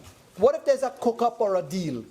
And the fact is that I found comfort in comparing the clauses raised with two clauses in particular, clause 24 of the bill and clause 30 of the bill, where the safeguards are provided for judicial oversight of the arrangements between the accused, by his representative or by himself, and also the prosecution, all under judicial scrutiny. Honourable Member for Barataria San Juan raised the question as to whether we should allow no form of appeal, saying this thing should be certain. With the greatest of respect, I don't agree with that position, simply because what if there's a cook-up? There ought to be the right of appeal to the accused, to the prosecution, and certainly to the judge to view these things and to say this is not appropriate in the interest of justice. Madam Speaker, there were quite a few observations generally about crime. I heard the Honourable Member for Tabaquite talk about a floundering government using this bill as some form of prop to recover its position. Let me just be very charitable. We've taken a very academic but yet practical approach to how we seek to persuade the population to deal with this. We have gone on decriminalization of traffic matters. We've added for greater complement of judges. Look to the Children and Family Division Bill, you'll see the complement goes up to 40-something. We've gone for more courts. We've gone into statistical analysis of where we are. But very, very, very importantly, 95% of prosecutions are dealt with by the Trinidad and Tobago Police Service, 5% by the DPP. That's why the Honourable Minister of National Security is to be complimented. Because, Madam Speaker, you are hearing us speak now to what is happening in the police service. Yes, corruption is an issue in the police service. It's been alleged for a very long time. But, Madam Speaker, what we're talking about right now is how much the Trinidad and Tobago police service actually deals with in terms of its positions. We've heard members say this is the worst time ever. Things are more serious now than ever. It's not really so, you know. In 2013, total reported crimes, serious crimes, etc., was 13,147. In 2016, it was 11,393. Now, what do we say to that? What I do say is that because we have taken an approach that says, let us expose it all, let us see what Trinidad and Tobago really is, let us measure and test and hold those accountable who have the job to do, there is a sense of openness now. We're not covering up any position. I could easily stand up here and say 2013 was 13% higher than 2016 in total crimes. But where would that really take us? The opening approach that we have done is to say that, I'm sorry, procedural motion. Sorry about that. Thank you, Madam Speaker. Madam Speaker, in accordance with Standing Order 15.5, I beg to move that this House continue to sit until the conclusion of the matters before it. Honourable members, the question is that this House continue to sit until the conclusion of all the matters before the House. Those in favour say aye. Aye. Those against say no. I think the ayes have it. Attorney General. Thank you, Madam Speaker. Member for Princestown asked a few matters which relate to the simple point I'm talking about with the TTPS. Let me put some facts on the record. So between 2011 and 2017, 6 years, we've spent $15 billion in the police. There are 36 specialist sections of the police, 9 police divisions, 87 police stations. Sanctioned strength, 7,884. Actual strength, as of March 2017, 5,400. Trinidad and Tobago Police Service is currently operating at 68% of its sanctioned strength. Homicide is operating at 78% of strength. Fraud Squad, 54% of strength. Court and Process Branch, 37%. Rapid Response, 30%. The Child Protection Unit is actually operating at 63%. We've got 106 persons appointed out of a total of 169. We only passed that cabinet note March 10, 2016. So we've gone hard at work on that. The prosecutorial arm of the police, there are 53 court prosecutors. 8 of them are qualified attorneys. Total number of qualified attorneys in the whole of the TTPS is 24%. That's 24 in number. That is 0.4% of the TTPS actual strength. You want to know why the system not working? Because of this. Because no other government has taken a statistical milestone approach to telling the population what we are the. How can we justify $15 billion in 6 years to take matters to court with 24 prosecutors, 24 lawyers, in a number of 5,400? Isn't it commonsensical that a manpower audit is required and you provide the resources where they're needed, but you identify it? Because for 6 years, including our government, the country has spent $15 billion.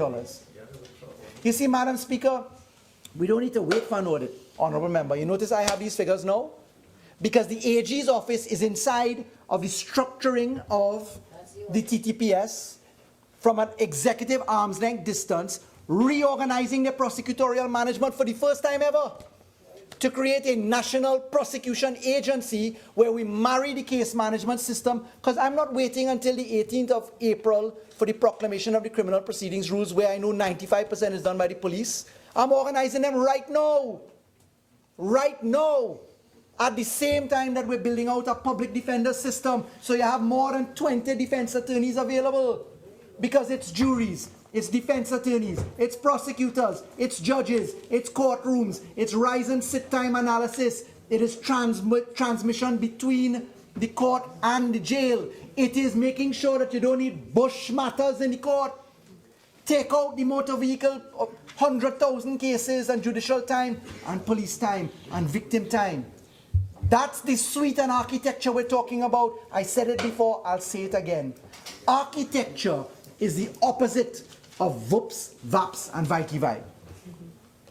And no amount of scorn, in particular that Orapuch East brings, could ever deal with the fact that of a systematic dealing with the issues, Madam Speaker. This bill is a good bill. This bill is part of an operational drive in the prisons. I can't wait to tell you what we're doing, the amount of work we've done, in the judiciary, in the children's arena. But Madam Speaker, this is good law. We've taken heed of a number of the observations of colleagues opposite. Some of them find themselves in proposed amendments. And with that, Madam Speaker, I beg to move.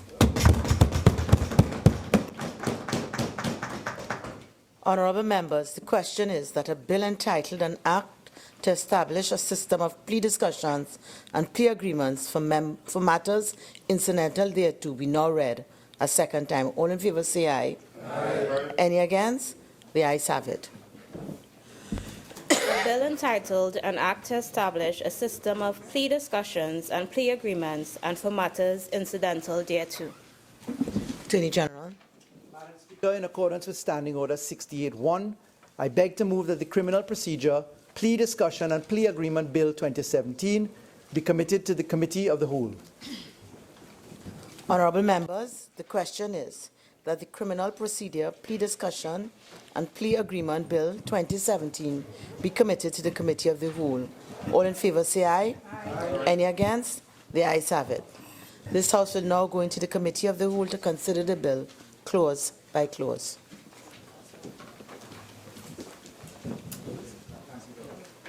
Candice, you have a minute.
Clause 1.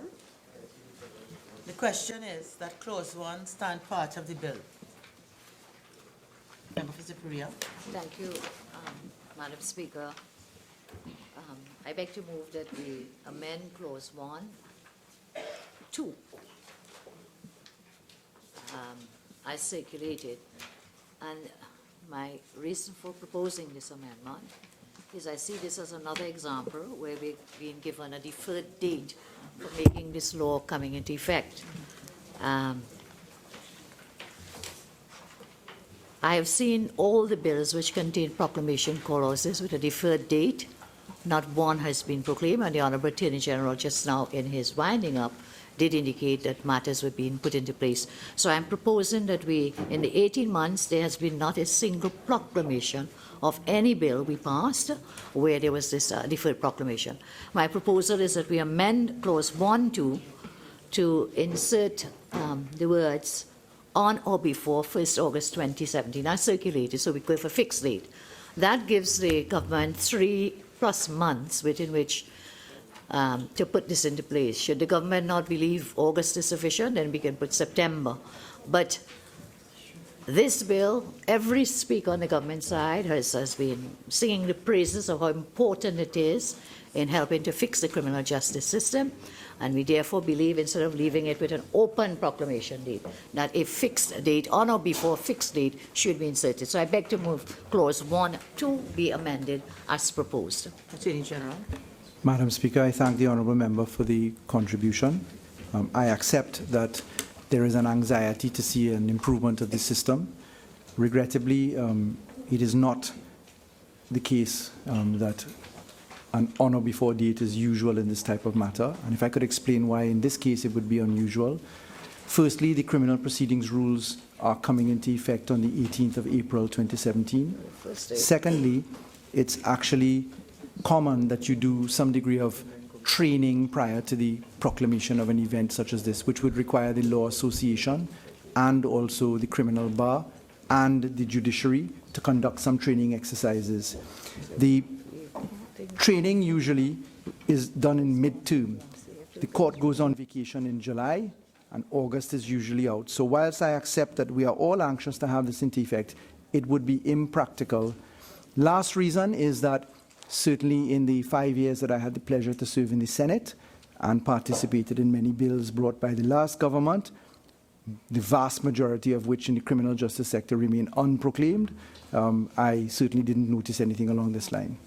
So I would not recommend that this particular clause be amended as such.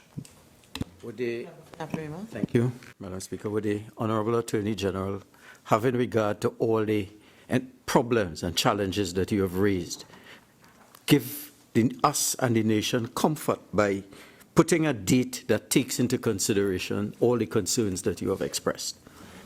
Is the member asking for an undertaking in respect of an estimated proclamation? No, in law, it's saying on or before. We have in the bill on or before 1st August. Well, let's give it. And sure. Regrettably, we would certainly not be in a position to do that. It is for the reasons already advanced. Right. So you'll understand that our concern is that this will be in the line of bills that are not proclaimed, and therefore no act is not operationalized. And that is a concern that we have, as indicated by the Honourable Leader of the Opposition. Just state, first of all, it's not accurate that no bill has been proclaimed. And that's not the case. And since you came into power. And I have certainly already stated the reasons that we're undergoing. Well, given the fact that none of the three, the SSA Act, the Family Children Division Act, and FATCA legislation, all we're asking is for comfort. You have impressed on us the urgency of this thing, and we agree it is important, but yet we do not have comfort that anything will happen, and it will just be another thing that we agree, and nothing happens subsequently. So give us the comfort. Madam Speaker, I would just end, having made the contribution that I've made already, by saying that one could not be more anxious than this particular government to put things into effect, and we're very conscious that we will be judged by the people of Trinidad and Tobago, and we don't intend to be putting ourselves in that position. Would then, through you, Madam, would the Honourable Attorney General then give a time frame within which you hope to have this operationalized? I mean, we have bills passed I'm last scheduled year. to meet with the Law Association, which has just received its gazetting just yesterday. I'm meeting with them tomorrow to discuss operationalization of a number of these aspects. And that's one of the matters I intend to raise. As I said, it's traditional to have training in respect of these matters, and I would want to do so with the profession being consulted on that. And you have no indication how long these matters that you have to do will take. Honourable Member for Siparia, I'm trying my very best to communicate to you that I am equally anxious, and we shall be making our best endeavours to put this into effect, and we will certainly be moving with alacrity.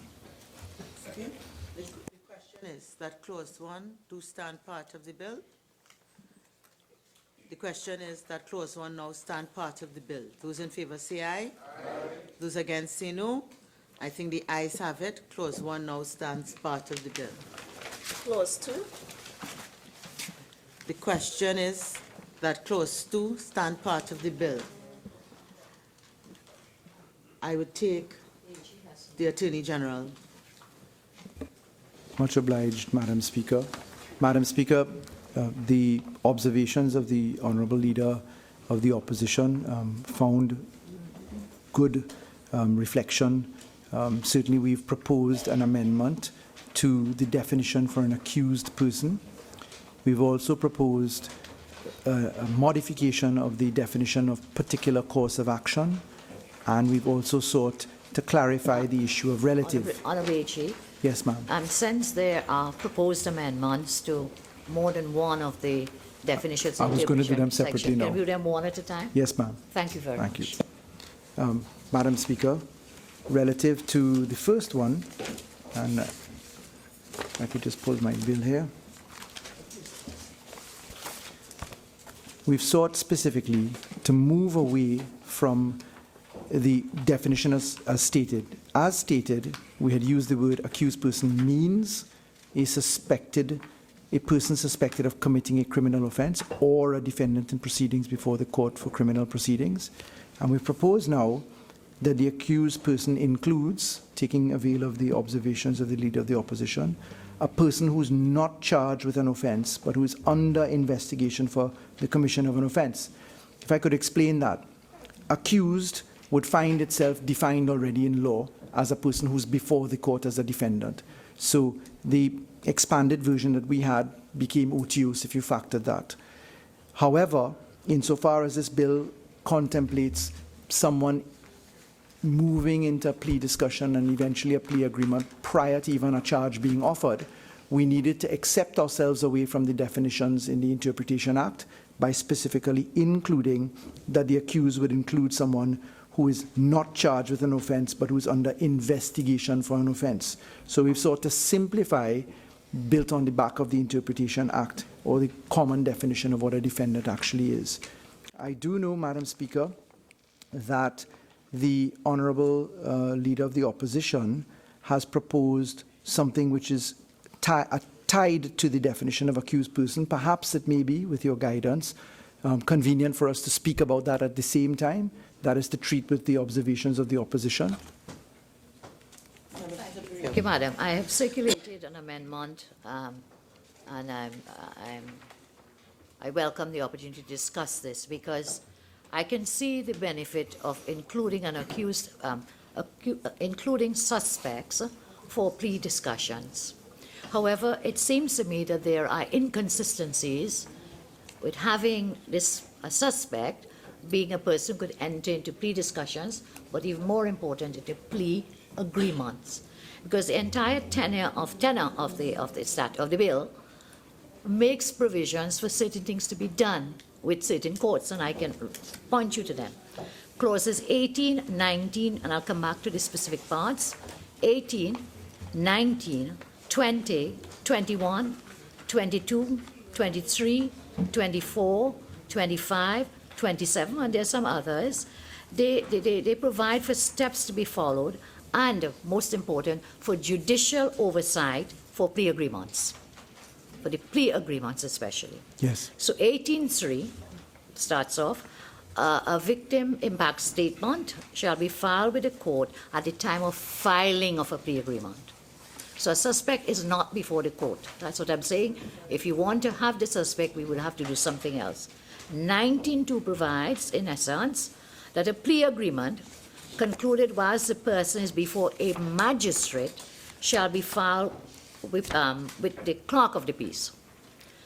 19.3 makes provision where the accused is before the High Court to be filed with the registrar of the High Court. 22, the plea agreement concluded whilst an accused is before the magistrate shall be filed with the clerk of the peace. Plea agreement concluded while before the High Court, filed with the registrar of the court. So what happens with a suspect? Because the suspect is not before the court. Sure. And I'm asking you, this is why there are options which we could consider. One is that we may want to delete accused suspect from the definition of a person who could enter into plea agreements because he's not before the court. Or you may have to put a provision in now that once you could have plea discussions pre-charge, because once you're charged, you're brought before the court. You can have discussions, but once there is an agreement, that person must be under charges before the court. How else are you going to file any agreement before any court, whether magistrate or not? And then you go... Yes, please continue. Well, yes, so I'm asking you to clarify that. We continue with 21. Within 28 days of filing plea agreement, the matter is listed for plea agreement. And the clauses I mentioned continue in the same vein. Sure. So it appears that in the body of the bill, the provisions are all in the majority related to what happens if you are before the court. I'm asking you to share with us what happens where a suspect is not before the court. Sure. Well, very good observation, first of all. It's something that tickled my mind as well.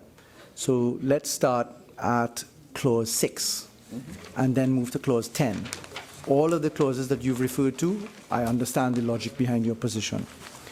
Clause 6 starts with, a prosecutor shall not enter into a plea discussion or conclude a plea agreement unless the prosecutor first obtains the written permission of the DPP. Just mark that.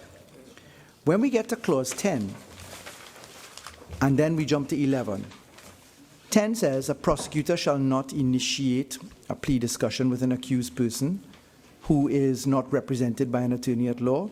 And then it in fact invites that the court identify a third party to be present. 11 is the first place we talk about. If plea discussions are initiated before charges are laid, the prosecutor shall inform the accused person, etc.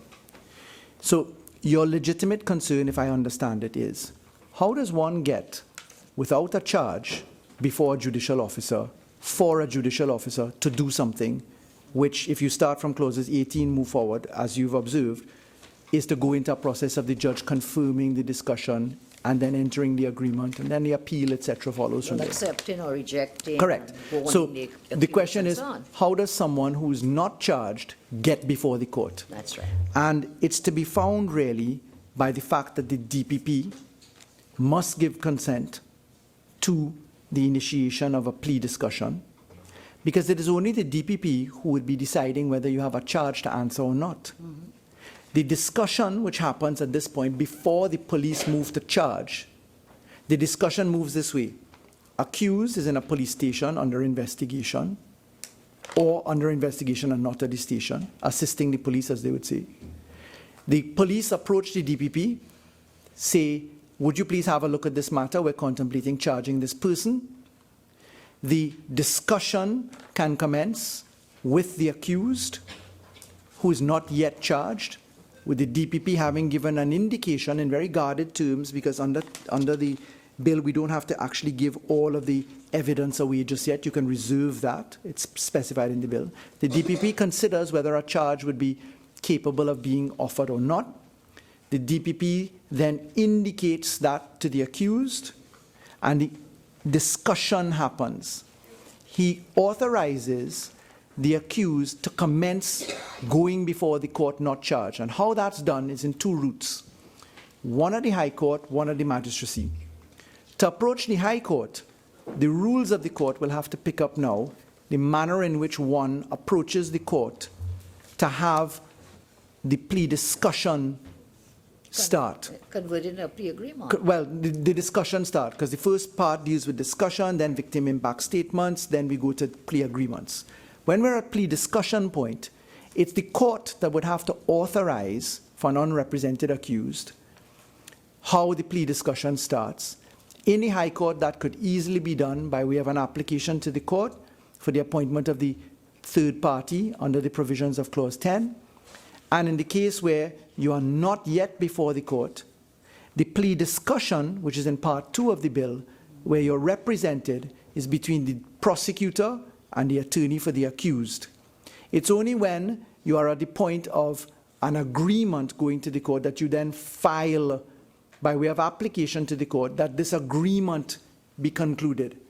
It doesn't therefore mean that you have to have charge. They can be mutually exclusive. Honourable Attorney General, the clauses you have mentioned, including 10 and 11, they are all fine at this stage for discussions.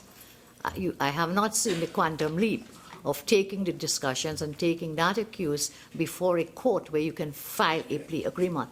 It is my respectful view that you may want to fine-tune it to make it very clear that if the plea discussions may reach to the stage of having some kind of agreement, then that person has to be charged before you can bring them before a court. I understand all you've pointed me to, 6, 10, 11. All these have to do with plea discussions, and that can happen without charges. And in fact, sometimes you may want it to happen because a suspect may have evidence or information about a crime that has been committed who could provide valuable evidence for something else.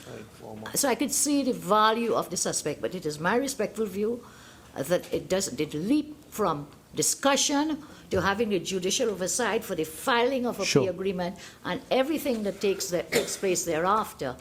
It does not include suspects. Could I perhaps assist this way? Sure. Yeah. If we look at Clause 19, a plea agreement concluded between a prosecutor and the attorney at law for an accused person shall be in the form set out in Form 3 of the schedule. Yeah.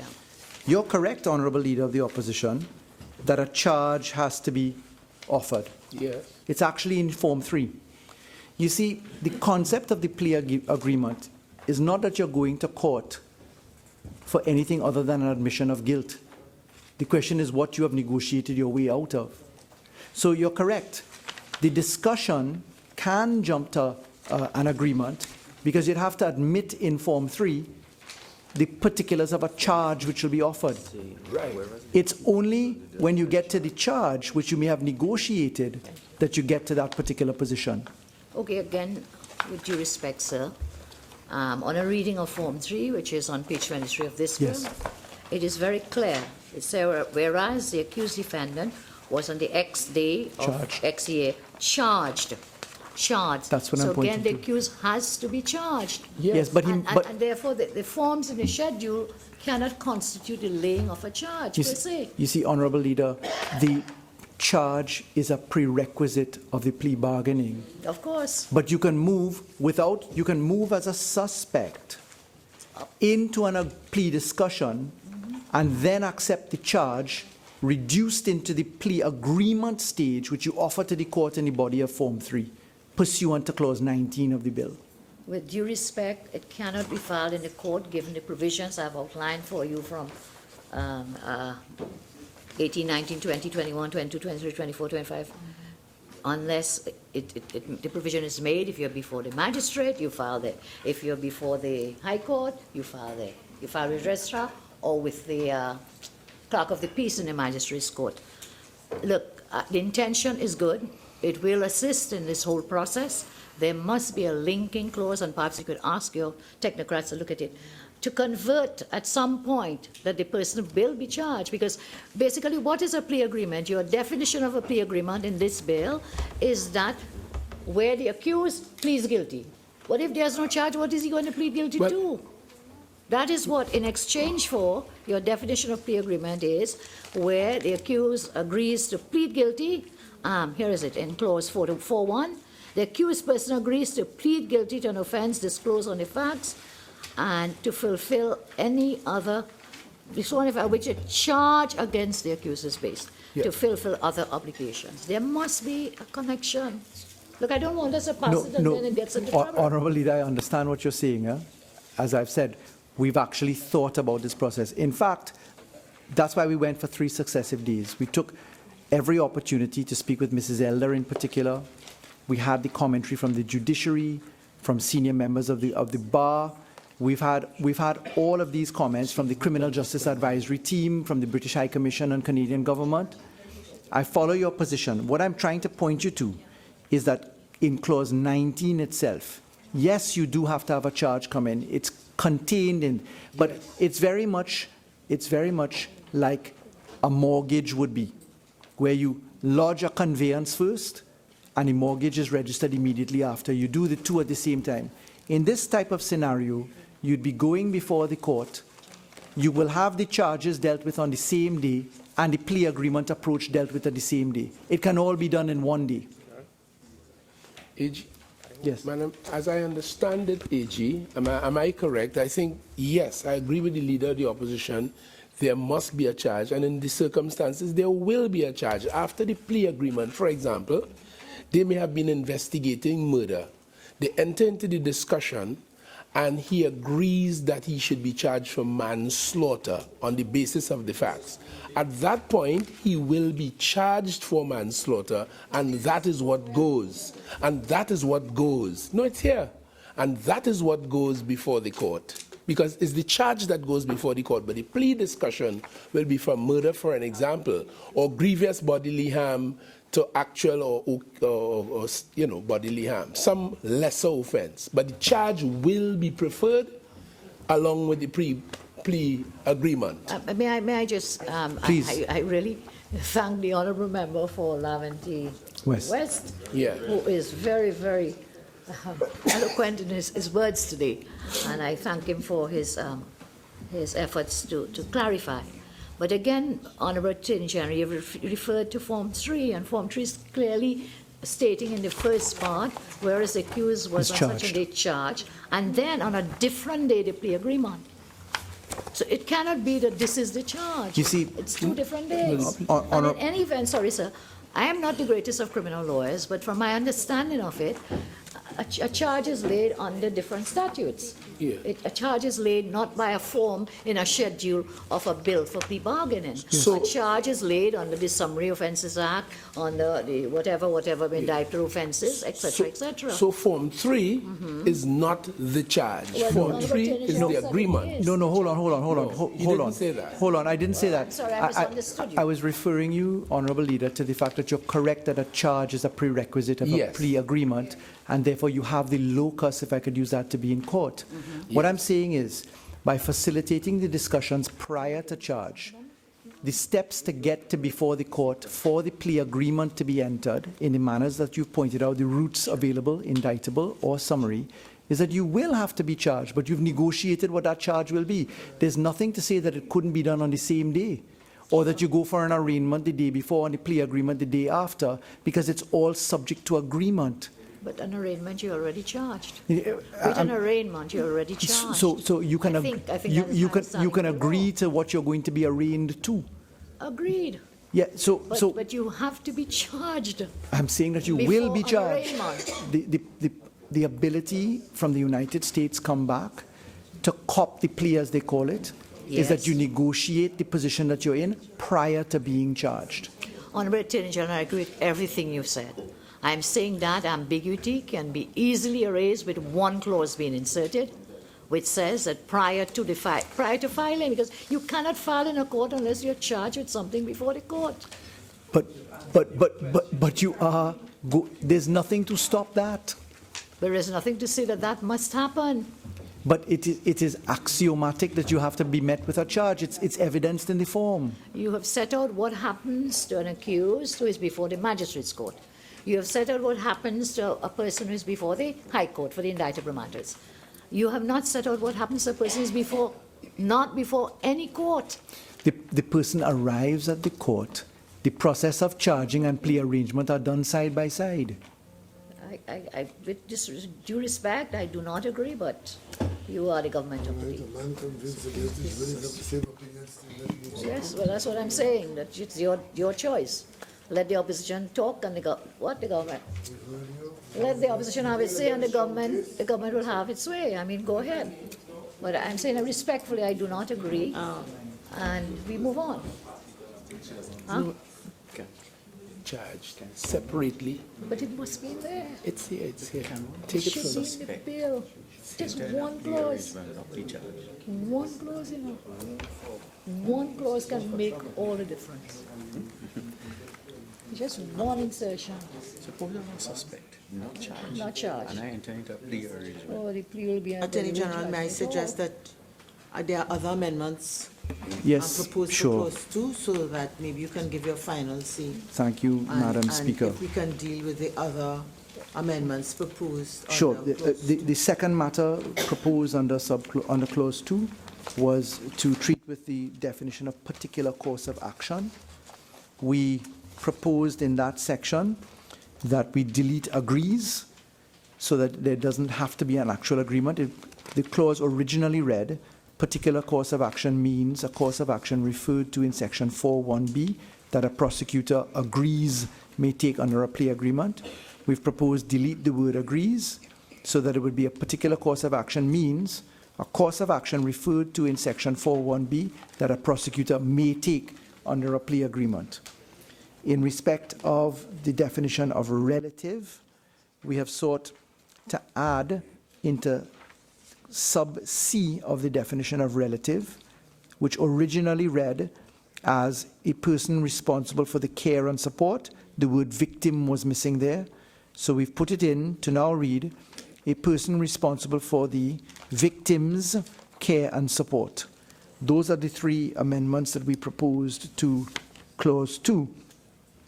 I noted, if it is convenient, that we could deal with the leader of the opposition. Do you want to take us through court and DPP, magistrate, minister, offense? It is at your wish, sir. As you please, through Madam Speaker. Through the Madam Speaker. I would call upon Superior to deal with the proposed amendments. Yes. I thank you. Thank you, Madam. Thank you. The Honourable Attorney General said there was no need to insert a definition of court. I thought out of an abundance of caution. I saw it in the Bahamas Act, for example, Section 2. I saw it in the original plea bargaining statute that we have, Chapter 1307, out of an abundance of caution, because we do have courts that are not the High Court and the Magistrates Court. So it is not like court must mean High Court and Magistrate. So out of an abundance of caution, but if the AG is satisfied that we leave it out, well then, so be it. That was the advice offered by Chief Parliamentary Counsel to me. I saw merit in their reflection on the Interpretation Act. So if it pleases you, I'd prefer to leave it the way it is. But can I just ask, what does the Interpretation Act say with respect to court? Sure. The Interpretation Act says,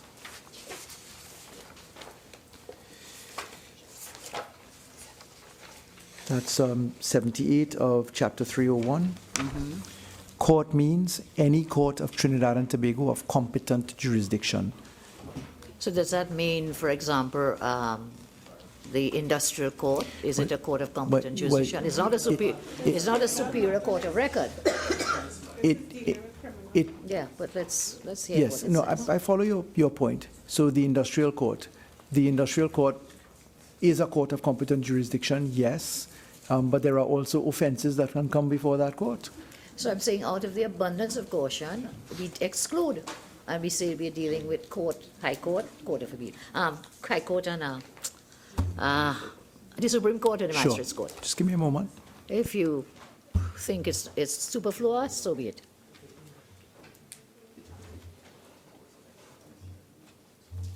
There's no harm anyway in putting it.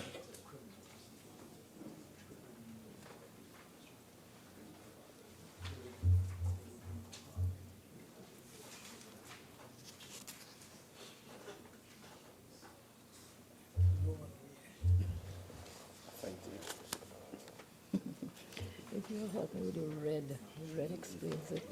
I have no help from my bench. Sorry, Prakash, not here.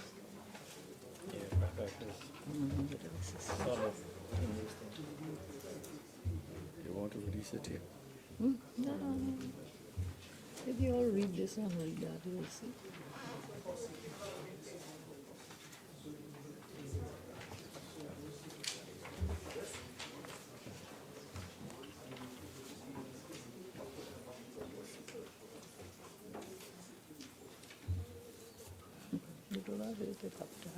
They have other courts in the island.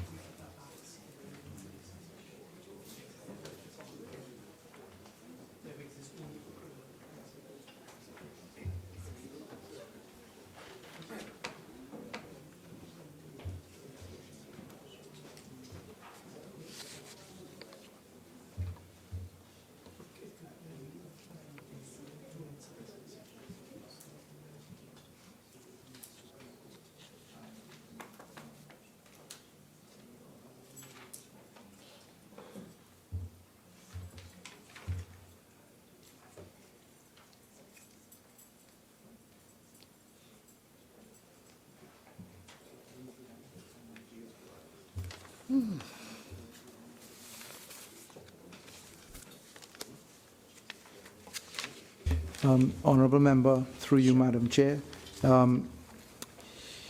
it can go one way or the other, insofar as you've pointed out the need to be certain about it. One could argue that we should not go on the implied route, that we could be express, and in those circumstances we can accept the limitation to High Court and Magistrates Court. Thank you, Honourable Attorney General. Shall we move to the... Sure, I'm certain. All under 2? Yes, ma'am. Yes. I think those Clause 2, using your previous argument with respect to Court and Interpretation Act, the definition of Director of Public Prosecutions, again, no harm really, but there is no need to say his responsibilities under the Constitution because he has no other responsibilities. All his powers are given under Section 90, the DPP, under Section 90. So it is superfluous to say the Director of Publications exercising his powers under I catch what you're saying, Honourable Member. I'm just told by the CPC's team that this is the formula that they use whenever they refer to Section 90 of the Constitution. Well, I have seen it anyway. Look, there's no harm in it, of course. It is superfluous, but there's no harm, so I will not press for that. The other one is magistrate, similar to your argument about court. A magistrate is only a magistrate under the Summary Courts Act. You cannot find a magistrate in any other way. Now, in Jamaica, if we were looking at the Jamaican model, they have like resident magistrates and different kinds of... We only have magistrates who subsist under the provisions of the Summary Courts Act. The present definition says the meaning assigned Summary Courts Act. Do we need it? I'm advised that we do. Can we understand why? It may be superfluous, insofar as one could argue that in our jurisdiction it may be clear that a magistrate could only be that entity under both the Supreme Court of Judicature Act and the Summary Courts Act. But I'm told that because it can be in both the Supreme Court of Judicature Act and the Summary Courts Act, that they've specified the functions as contained under the Summary Courts Act. It's not the matter that is one to push you on, AG. The other one is, well, I don't know if we this is not in the, Madam Chair, in the existing definitions, the next one that I have, but it becomes necessary because of some clauses I've proposed. I don't know if we do it at the end or if we do it here in clause 2. I'm asking. Madam Speaker, Madam Chair, the honourable member is referring to the proposed inclusion of a definition of minister, which comes about on account of a reference to minister in proposed amendments which would refer to that. How do you propose we treat with that? I would say let's take it in its turn here. Alphabetically. Yes. Would you want to refer I'm to guided that? and I thank you. I'm asking that we insert a definition of minister, meaning the minister means the Attorney General. This is necessary because I have proposed later down 2 new clauses. One of them, at the moment, there is no person who has been assigned any function for varying the schedules. And the entire schedule is made up of forms. And there, as you work it, you may find that the form needs to be amended, which means you'll have to come back to Parliament. So therefore, I feel the Honourable Attorney General should be given, the Minister, meaning the Honourable Attorney General, should be given that power by order, subject to resolution of Parliament, negative, to have that power to amend forms without having to come back to Parliament. So this is where the AG, one reason why I'm inserting. Attorney General. Yes, please. permit me to just break the rubric that we're in, Honourable Leader. I unfortunately, this is not to be uncomplimentary in any way, but some of the amendments that you're pointing to are quite significant and refer to some very good observations which were not addressed in the course of the debate. I've just had a little whisper to our team, and I asked whether we would be minded to allow us to continue this on the next sitting so that I could specifically get the views of some of the contributors to the bill on some of the amendments. For instance, what you've just pointed to on Minister and the need to treat with the forms, etc., is very, very useful. So I'm wondering if you would mind what the opposition's view would be for us to press pause at committee stage now. We can go off and have a view of some of these amendments, because I'd want to get the input of some of the drafters of the bill. And when would you propose we come back to do On the this? next session. I don't know when that is. Sir. That would be the next Friday? I will not be here, sir. No? I will not be here next Friday, but I mean, I cannot govern your parliamentary business. We have agreed to sit until we complete this. If you want to change it, I cannot. You might be very happy to do it in my absence. Do you know when you would be back next? Would you be back for the sitting after? Yes. Should we do it then, if that's okay with you? It's your agenda, sir. No, but I value your input, and your contributions are very useful on the bill. So I'd prefer that you are actually here. It would give us some room. I will, of course, share with you whatever the views are that I've obtained off of your reflections. We want to come up with good law. We can wait until you come back. So we can probably do something else. I don't want the parliament to stop. No, we have other business. We have other bills. So we can come back in the committee stage. So can we talk it through? Yes, please. We can lead our government business. So what, we want to adjourn now? Is that what is happening? We want to suspend the committee stage.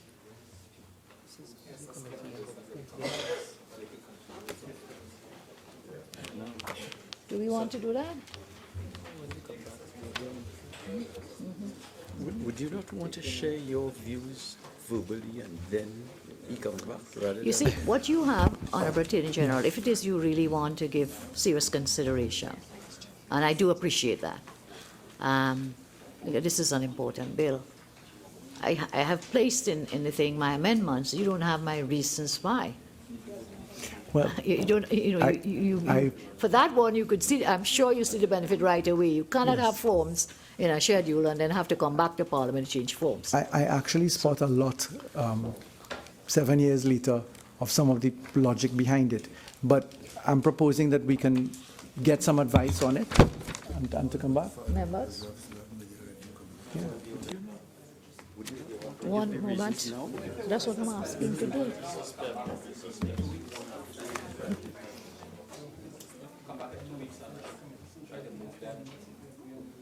Okay.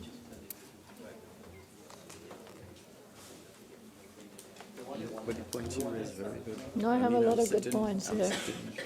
I think I already wrote them.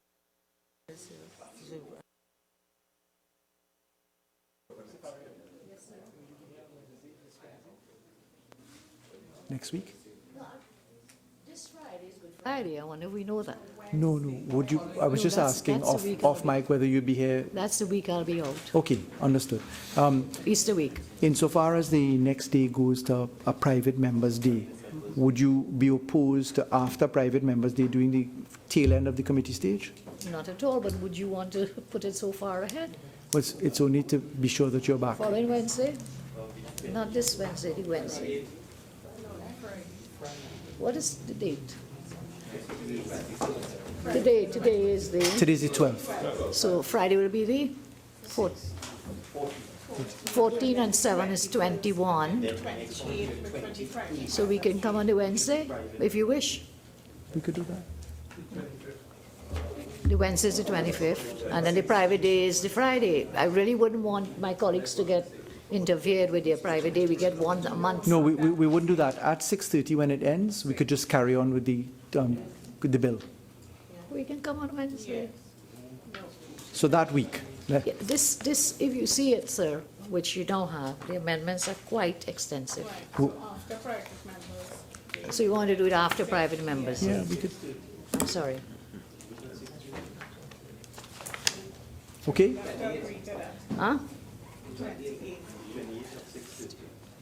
What is next week Friday? Next week, Friday, is the 21st. Yeah, yeah. Which Honourable Leader will be out on. Yes. And then back on the 20th. So what I'm proposing, because we have a few things to sort out, Sure. is that we have the private members' day. It ends at 6:30. By then we should have sorted out, 6, sorry. It ends at 6. And then we could easily just pick up the tail end. Yeah, we'll talk about that after. Okay, but so whilst you're doing that then, and you're going to further, my colleague here from Chaguanas West raised issues about what was recommended by Pamela Elder, SC, about custodial sentencing. I didn't get the opportunity to put that in here. It was in the draft bill that we had drafted when we were there. I don't see it here, and perhaps you can explain why you have left them out. Or whether we should consider them, huh? Sure. So I don't need to. I undertake to to look at it. Look I at have that. the material from prior, and actually the rationale for adjournment is specifically to speak with Mrs. Elder, insofar as she's not part of the CPC's team, Sure. to get some of the reflections on that. So I'll raise that issue with her. Were there any other issues that you wanted some reports on? They are in the, no, they are in the amendments. And of course, I'm open to receiving any other inquiries that honourable members may have, perhaps through Chaguanas West and Aruka Maloney.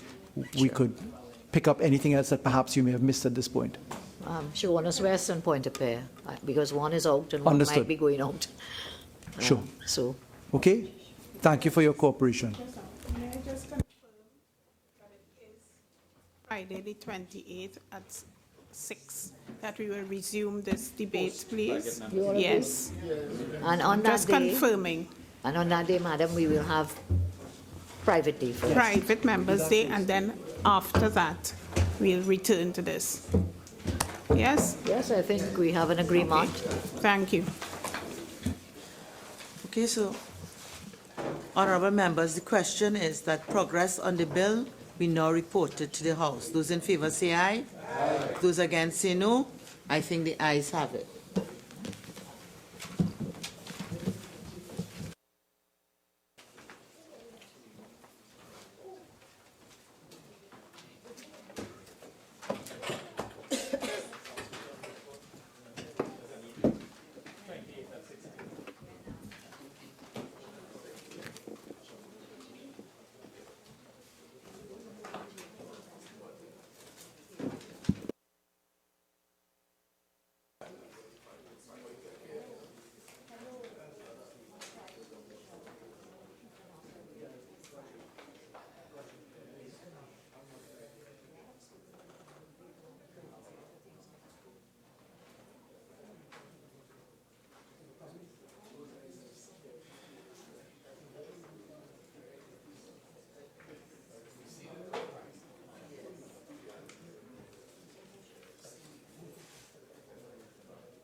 Attorney General. Thank you, Madam Speaker. Madam Speaker, I wish to report that progress has been made on the Criminal Procedure Plea Discussion and Plea Agreement Bill 2017. Clause 1 has been considered so far, and the further consideration of the work of the committee in whole is proposed to resume on Friday, the 28th April 2017, after the conclusion of private members' business at 6 o'clock or whenever that is concluded on that day, so that the committee could then make further report to the Honourable House.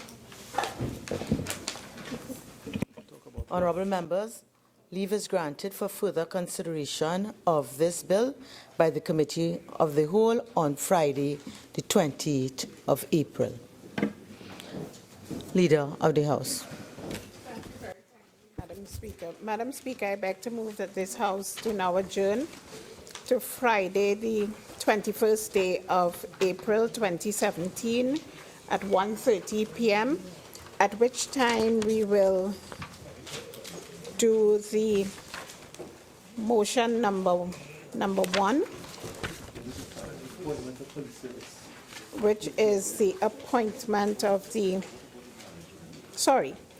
we will do motion number 2, I apologize, which is the appointment of the nominee for the Police Service Commission, and we will also debate the bill on the Fire Services Act, which is the amendment to the Fire Services Act, Chapter 3550.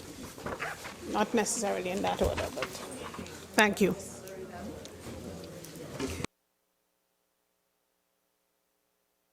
Honourable members, there is one matter that qualifies to be raised on the motion for the adjournment of the House, filed by the member for Tabaquite. I now call upon the member for Tabaquite. Thank you, Madam Speaker.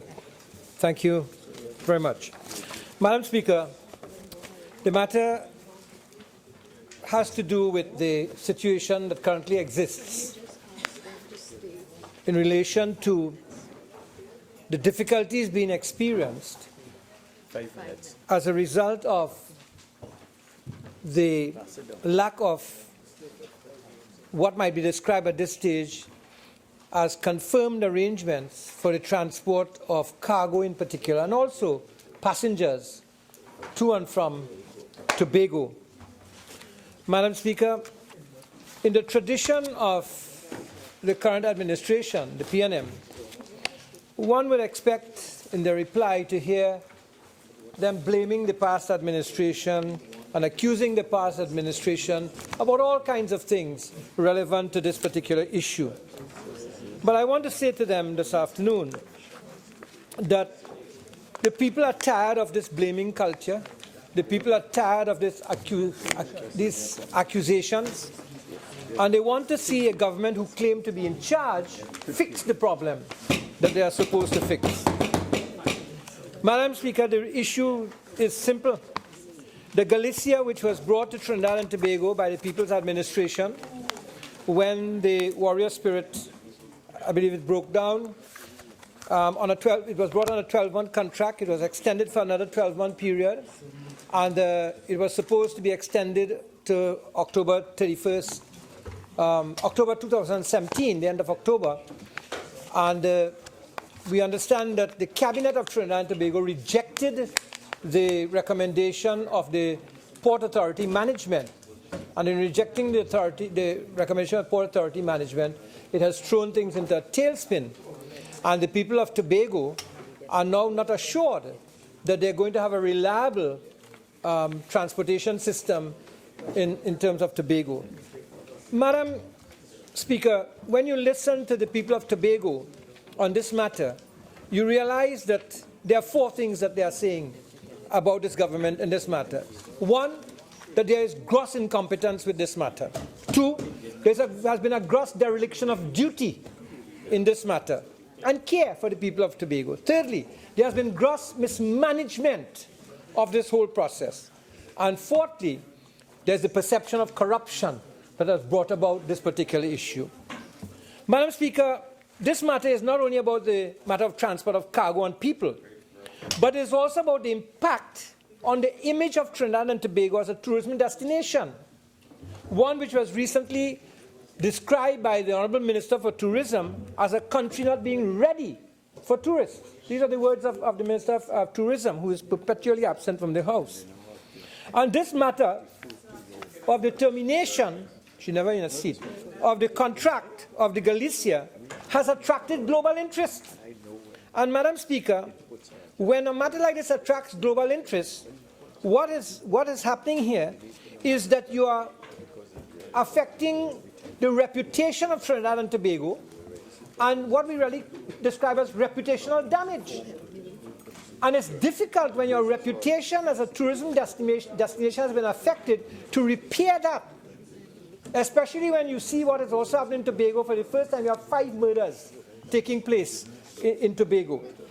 And not only reputational damage has been done, but the people of Tobago are actually saying that there has been gross disrespect for them. Gross disrespect for their well-being, for their food security, and for the economy of Tobago. Because so much of the economy of Tobago and its prosperity and the lives of people and their ability to earn money for them and their families depends, Madam Speaker, on the efficient running of these boats to and from Tobago.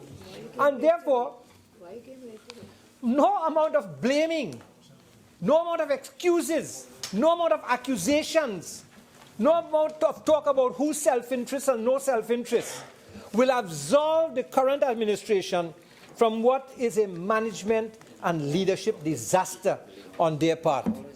No doubt, the Trinidad Guardian editorial of this week was moved to write an entire editorial asking, where's the leadership in the government? And this is another one of that. Madam Speaker, today, the Express, TT Express, was 5 hours late to Tobago because even the ferries continue to break down very regularly now since a contract was handed to someone to run the ferry service and what have you. So I have some questions for the Honourable Minister of Works and Transport.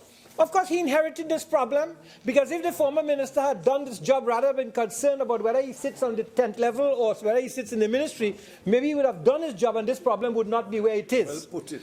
But, Madam Speaker, I want to ask the Honourable Minister, did the current and former Minister of Works and Transport know that the contract was coming to an end? And if he knew the contract was coming to an end, did he do anything or put anything in place to ensure that this situation would not be brought to the point where it is today? Second question, why did the Cabinet refuse the recommendations of the management of the port for an extension to October 2017? Why did the Cabinet refuse it? Why? And was that the reason, member for Port of Spain, North St. Andrews, why you fired the former chairman of the board? Are you alluding that there was corruption that caused the firing? Then you drop out of your mouth. Members, I know it's late, but I would like the decorum to be maintained. I also would not want the member for Tabaquite to have to strain his vocal cords to speak above the level of the din. Please continue, member for Tabaquite. Thank you, Madam Speaker. I won't strain my vocal cord, Madam Speaker. I just happen to speak very loudly. Madam Speaker, the third question, why did the former Port Authority Chairman, Ms. Christine Saadeo, commission an evaluation of the suitability of the Superfast Galicia without the knowledge of the board? Why? And those are not my words. Those are the words of one of the members of the board, Mr. Ferdy Ferreira. Yes. He said here, we were not aware, in the Guardian, we were not aware that someone else was doing something without our knowledge. The board recommended an 18-month contract for the Galicia, which would have ended October this year. He said, had that contract been signed, that would have given us the time we needed to examine all options, and we would not be in the situation we are here today. This is a member of the board who is saying that things are being done without the knowledge of members of the board. And I would like to ask the minister also, on what basis was this report commissioned by the chairman without the knowledge of the board, and whether the minister is aware that a Chinese vessel was to be brought at a rate of $22,000 per day as compared to the Superfast Galicia, which was, of course, the 14,750 euros. And that vessel that was supposed to be brought, the name of the vessel, Bohai Jingzhou, which can carry 1,300 passengers and some cargo, would not have been a vessel that could have served the interests of Trinidad as the Galicia was serving, and which pleased the people of Tobago. Pleased the people of Tobago. Why was the recommendation of the management of the Port Authority scorned by the Cabinet on the basis of what was a report done by Mr. Macmillan, I believe? Why did the cabinet not extend the contract for 18 months? And at the same time, in extending the contract for 18 months, Madam Speaker, why did they not extend it and then use that time to do what they are suggesting they want to do, which was to spec a boat, a vessel that is suitable for the run between Trinidad and Tobago, and you would have had 18 months to do that. It normally takes about 3 years to build a new vessel. You probably would have been able to acquire one, and therefore you would not have disrupted the lives of the people of Tobago as they have been disrupted right now. The other matter is that the minister, the Port Authority chairman, the then Port Authority chairman, wrote a letter stating that they will support, and I have a copy of the letter, they will support the decision to for the Galicia for 18 months or what have you, provided that the government agrees to a $49 million dredging. The letter is dated 27 April 2016, signed by Christine Sahade, MS, to the chairman. As you're aware, she said the dredging of the Queen's Wharf with attendant works is at a cost of $49.2 million, which is required for the operational efficiencies and effectiveness of the MV Superfast Galicia. The board is willing Honourable Member for Tabaquite, yes. Your speaking time has expired. Minister of Works and Transport.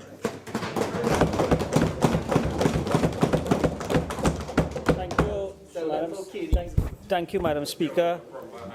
Madam Speaker, this matter of the ferry service is one which concerns all of us, especially the people of Tobago. In answering to this motion brought by the Member of Parliament for Tabaquite, let me assure the nation that I will not be playing political football with this situation that calls for immediate action and a resolve. In order to answer the motion, I will state all the facts dealing with the leasing of the vessel and the facts that led to the debacle that we face today. Most important, I will indicate the immediate short-term and long-term solutions that the Ministry of Works and Transport has put in place to ensure that we never have to face this kind of problem again. Madam Speaker, the time is so short, so I will have to hustle this a little bit because I want to bring to the population the true facts in this matter so that when the commentators are speaking about this issue, they will actually have the real facts starting from 2014. Madam Speaker, let me just start in January 2014, January 17th. But let me go back to December 2013, where a certain company was hired by the port for legal advice. This company was N.D. Alfonso and Company Limited. Madam Speaker, in 2017, tenders went out for a roll-on, roll-off cargo vessel for 6 months with a closing date of January 31st. Madam Speaker, the closing date for this tender was extended by 7 days on the request of one of the tenderers. However, Madam Speaker, the tender closed on the 7th and was cancelled. So, Madam Speaker, there's a history since 2014 of tenders being awarded and being cancelled. And if my interpretation is correct, I think it's 5 since this boat came on the scene. Madam Speaker, the tenders were again invited on February 26, and a few days was given. However, invited for the through a selective tender process, the following firms were invited. Now, I just want you to remember, I said in December, a local company, a legal firm was hired to advise the port, N.D. Alfonso and Company. The company selective tender for this invitation was Maritime Works Offshore Contract, Winford Ferreira Limited, D.N. Alfonso and Company Limited, Auckland Shipping Brokers, East Coast Marine Brokers, Atlantic. Yes, the law firm was invited to submit tenders. Yes. However, Madam Speaker, tenders were closed. So the tenders were open, and within about 8 days, the tenders were closed. 3 tenders were received. One from international shipping, intercontinental shipping, for Fernando and Mason and Windward Ferries Limited. Madam Speaker, what is astonishing here is that Intercontinental was not invited for the initial tender. However, they indicated that they had a broker in ND Alfonso and Company Limited. Madam Speaker, on March 6th, now remember this tender came out on the 27th and it was evaluated on the 6th. On the 6th, Intercontinental was awarded the contract. However, on a meeting, the above mentioned, on a meeting on March 11th between Intercontinental and the Port Authority of Trinidad and Tobago, it was recommended by the preferred charter, Mr. John Powell, that rather than you give us a contract for 6 months, why not give us it for 12 months? We already win. Madam Speaker, the contract was extended for 12 months. So without the price actually being reduced. So they tendered at one price for a 6-month contract.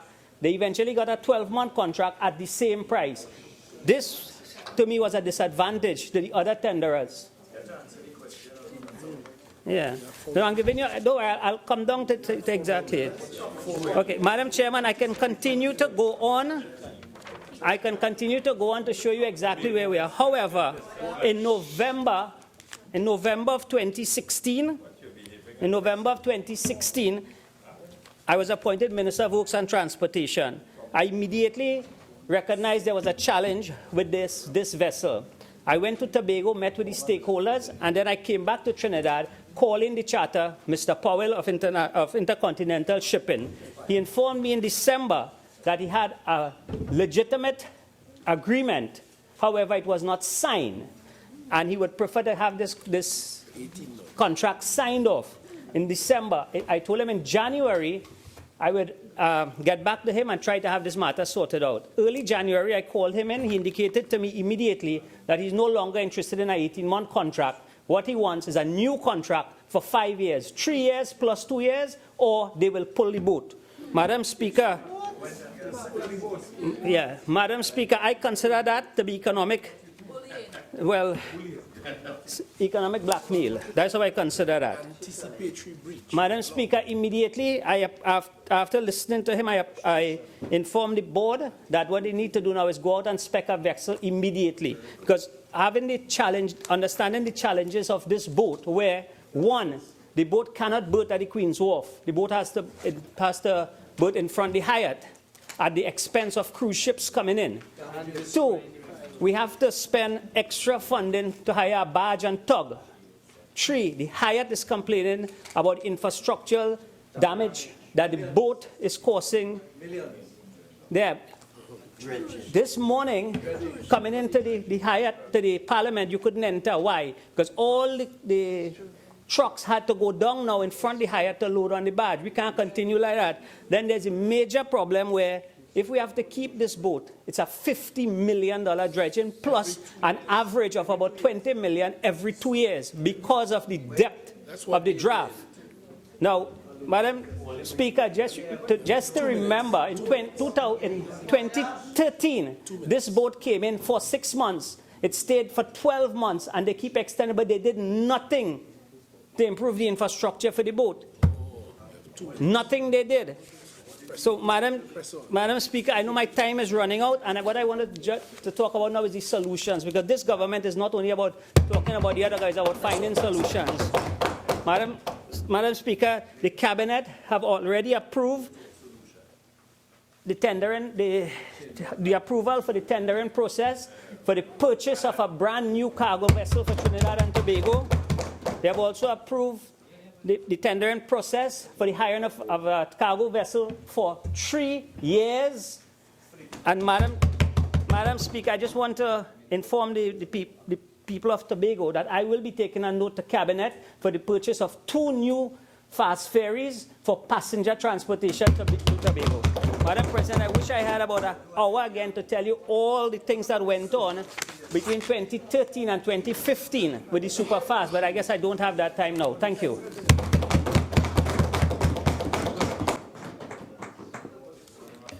Honourable members, this week known as Holy Week.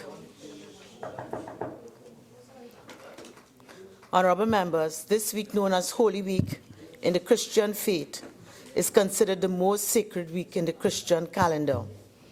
Holy Week commenced on Palm Sunday, marking the triumphant re-entry of Jesus into Jerusalem. Today, the Wednesday of Holy Week is considered the end of Lent and ushers in the 3 holiest days of the liturgical year, the Triduum, which comprises Maundy Thursday, Good Friday, and Glorious Saturday. On Maundy Thursday, Christians commemorate the Last Supper, at which Jesus washed the feet of his 12 apostles. Jesus' act of the washing of the feet is considered as the hallmark of leadership, which is defined by service and humility. On Good Friday, the Christian world reflects on the very human feelings of rejection, abandonment, doubt, pain, and grief, all of which Jesus experienced as a consequence of his betrayal and crucifixion, and the ultimate expression of love, which is sacrifice. In Jesus' case, the sacrifice was of his own life.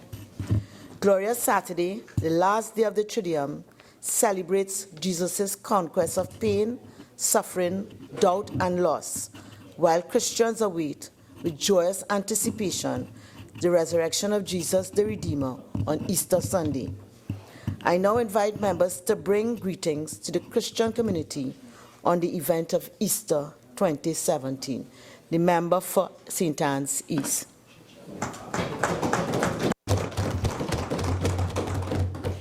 Thank you, Madam Speaker.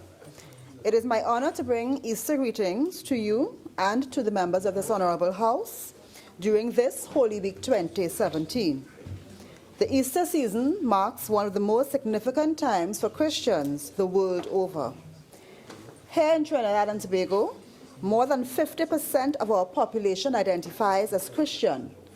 This annual celebration is a call for us all to reflect on Christ's death, burial, and resurrection, and to be called by his name. Easter is a time when we are reminded of sacrifice, selflessness, and commitment. During this season, whether Christian or not, I am inviting us all to recommit to our nation of Trinidad and Tobago. Easter reminds us of the sacrifices we are all called to make in the service of our country, the selflessness we should all aspire to in service to our fellow men, and the commitment we must all display in our service to God and our faith.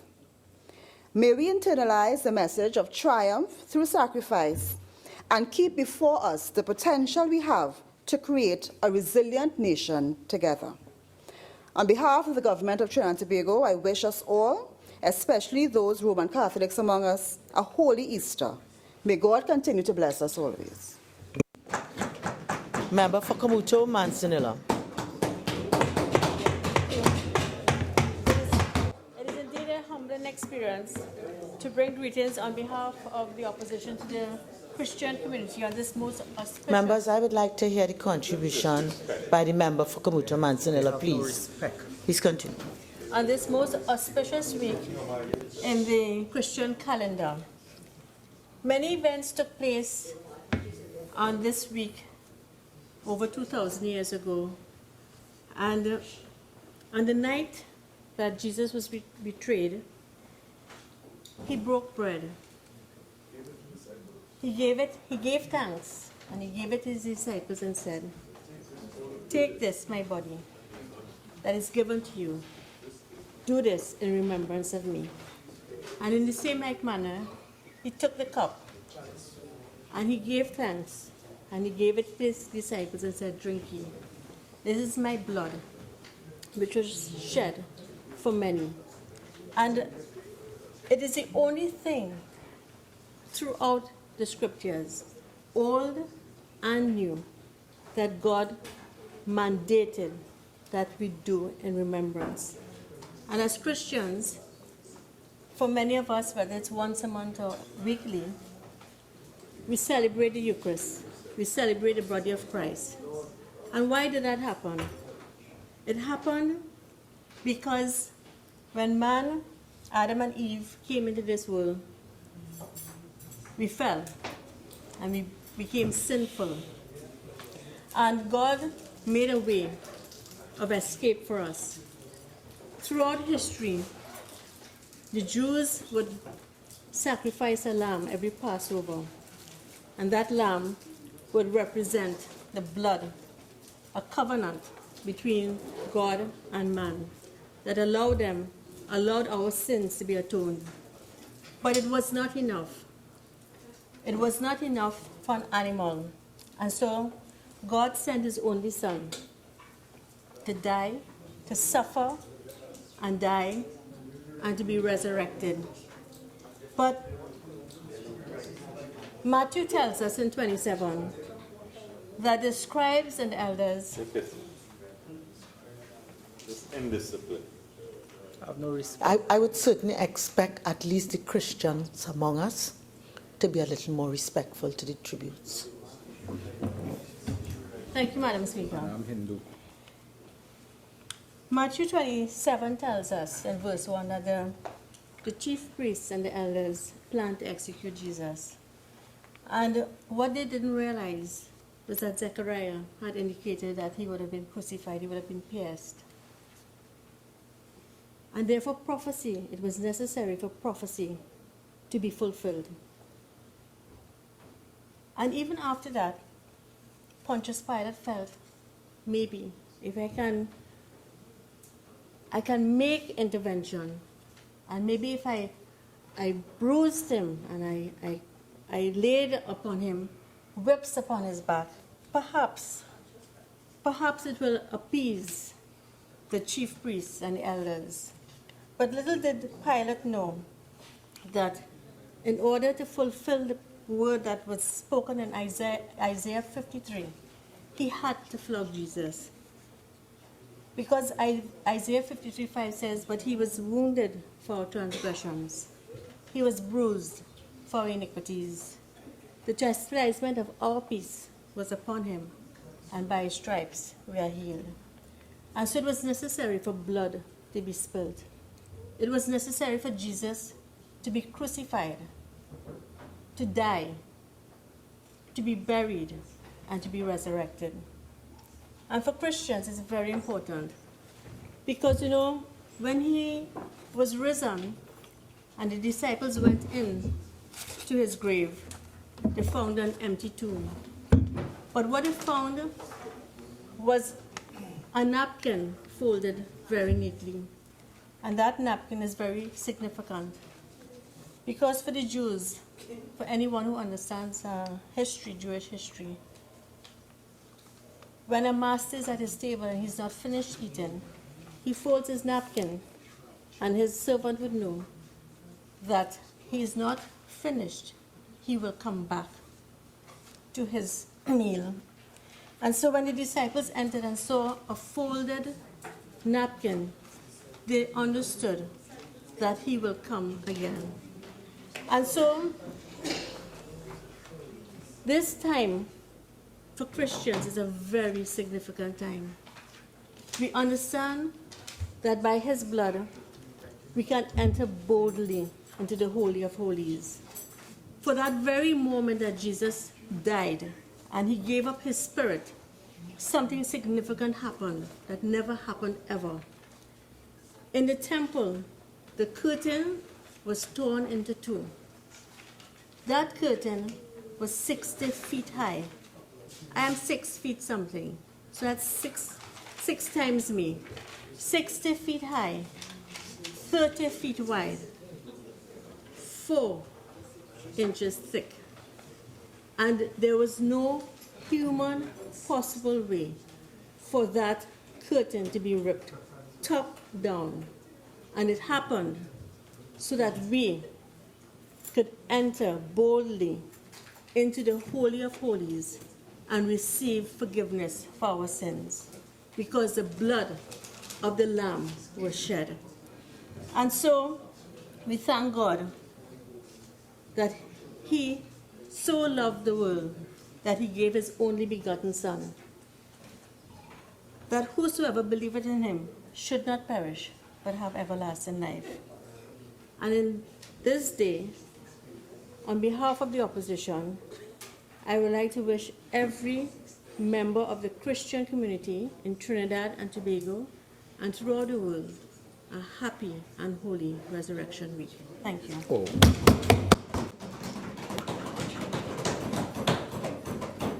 Honorable members, I join with the previous members in their Easter greetings to the Christian communities of our Twin Island Republic on the celebration of Easter on Sunday, 16th of April 2017. As our nation shares with the Christian community in the commemoration of the Triduum with a national holiday on Good Friday and marks the victorious triumph of Easter with a holiday on Easter Monday, it may be an opportune time for all of us as citizens to draw on the applicability of the lessons of this sacred time to our duties and responsibilities as citizens in our humility and service to each other and to our nation, in our discharge of the requirement of individual sacrifice in promoting the common good in the interest of the advancement of our nation, and in our eager anticipation of the attainment of the common good and the realization of our national watchwords of discipline, production, and tolerance. I wish all nationals, and in particular the Christian community, a holy reflective Triduum and a joyous Easter.